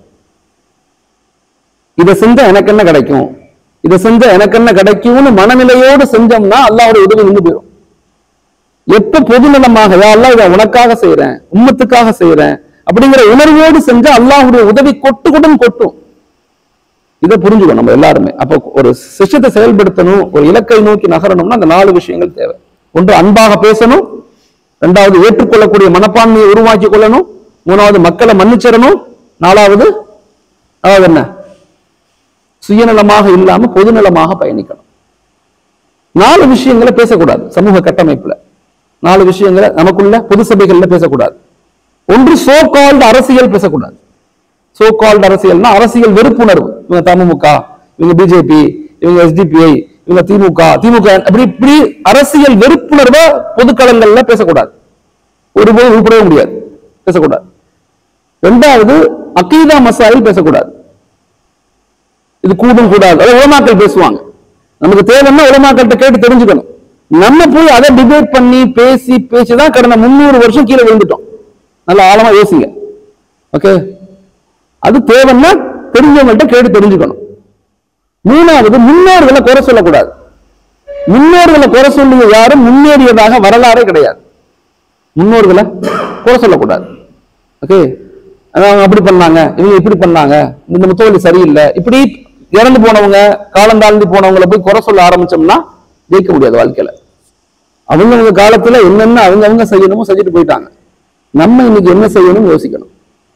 நாலாவது நெகட்டிவா பேசக்கூடாது. எப்ப பேசினாலும் யார் என்ன செய்வாங்கன்னா குறையாத்தான் பேசுவார். சில பேர் இருப்பாங்க இயற்கையிலே, அவங்கள விட்டு தூரமாயிடணும். அவங்கள பார்த்தா முசாவை பண்ணி டீ வாங்கி கொடுத்துட்டு கிளம்பிடணும். அவங்களோட உட்காந்து வேற செய்யணும் பண்ணக்கூடாது. அவங்க இயற்கை தன்மை என்னன்னா நெகட்டிவா தான். எல்லாம் சொல்றீங்க நடக்கிற காரியம் அவனா, இதெல்லாம் விளங்குமா, இந்த ஊருக்காக எதுவும் கேட்க மாட்டான் அவனா அப்படின்னு நினைச்சு போயிடுவார் அவரு. எப்ப பேசினாலும் நெகட்டிவா பேசக்கூடிய மக்களை தவிர்த்து கொள்ளுங்க. இஸ்லாம் ஒரு பாசிட்டிவான எனர்ஜி, ஒரு பாசிட்டிவ் மார்க்கம். இது முடிஞ்ச அளவுக்கு ட்ரை பண்ணுவோம். நம்மளால என்ன முடியுமோ செய்வோம். நம்மளால என்ன முடியுமோ செஞ்சுட்டோம்னா நம்மளால முடியாததை அல்லாஹ் செஞ்சு கொடுப்பான். நல்லா தெரிஞ்சுக்கணும். நம்மளால முடிஞ்சதையும் செய்ய முடியாம குறை பேசிக்கிட்டு திட்டிக்கிட்டு குறை சொல்லிக்கிட்டே நகர்ந்தோம்னா நம்மளால ஒருபோதும் சாதிக்க முடியாது.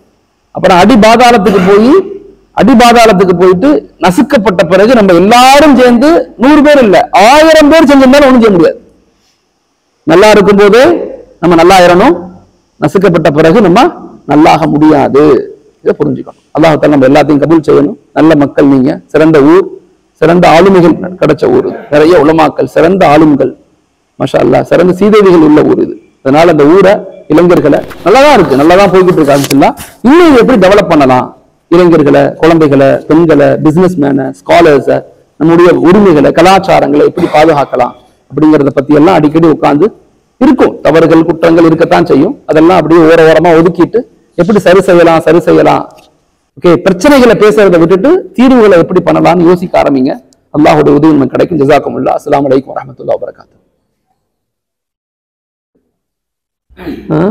முடிச்சுக்கலாமா? வேற ஏதாவது எதுவும் பேசணுமா? கேள்வியே கேட்காதீங்க, கருத்துக்களை சொல்லுங்க. இதுக்கு ஒரு கட்டமைப்பை உருவாக்குனா தான். Subscribe to Creativity channel, like, share and comment, and click on the notification bell so that you'll be notified every time we post a new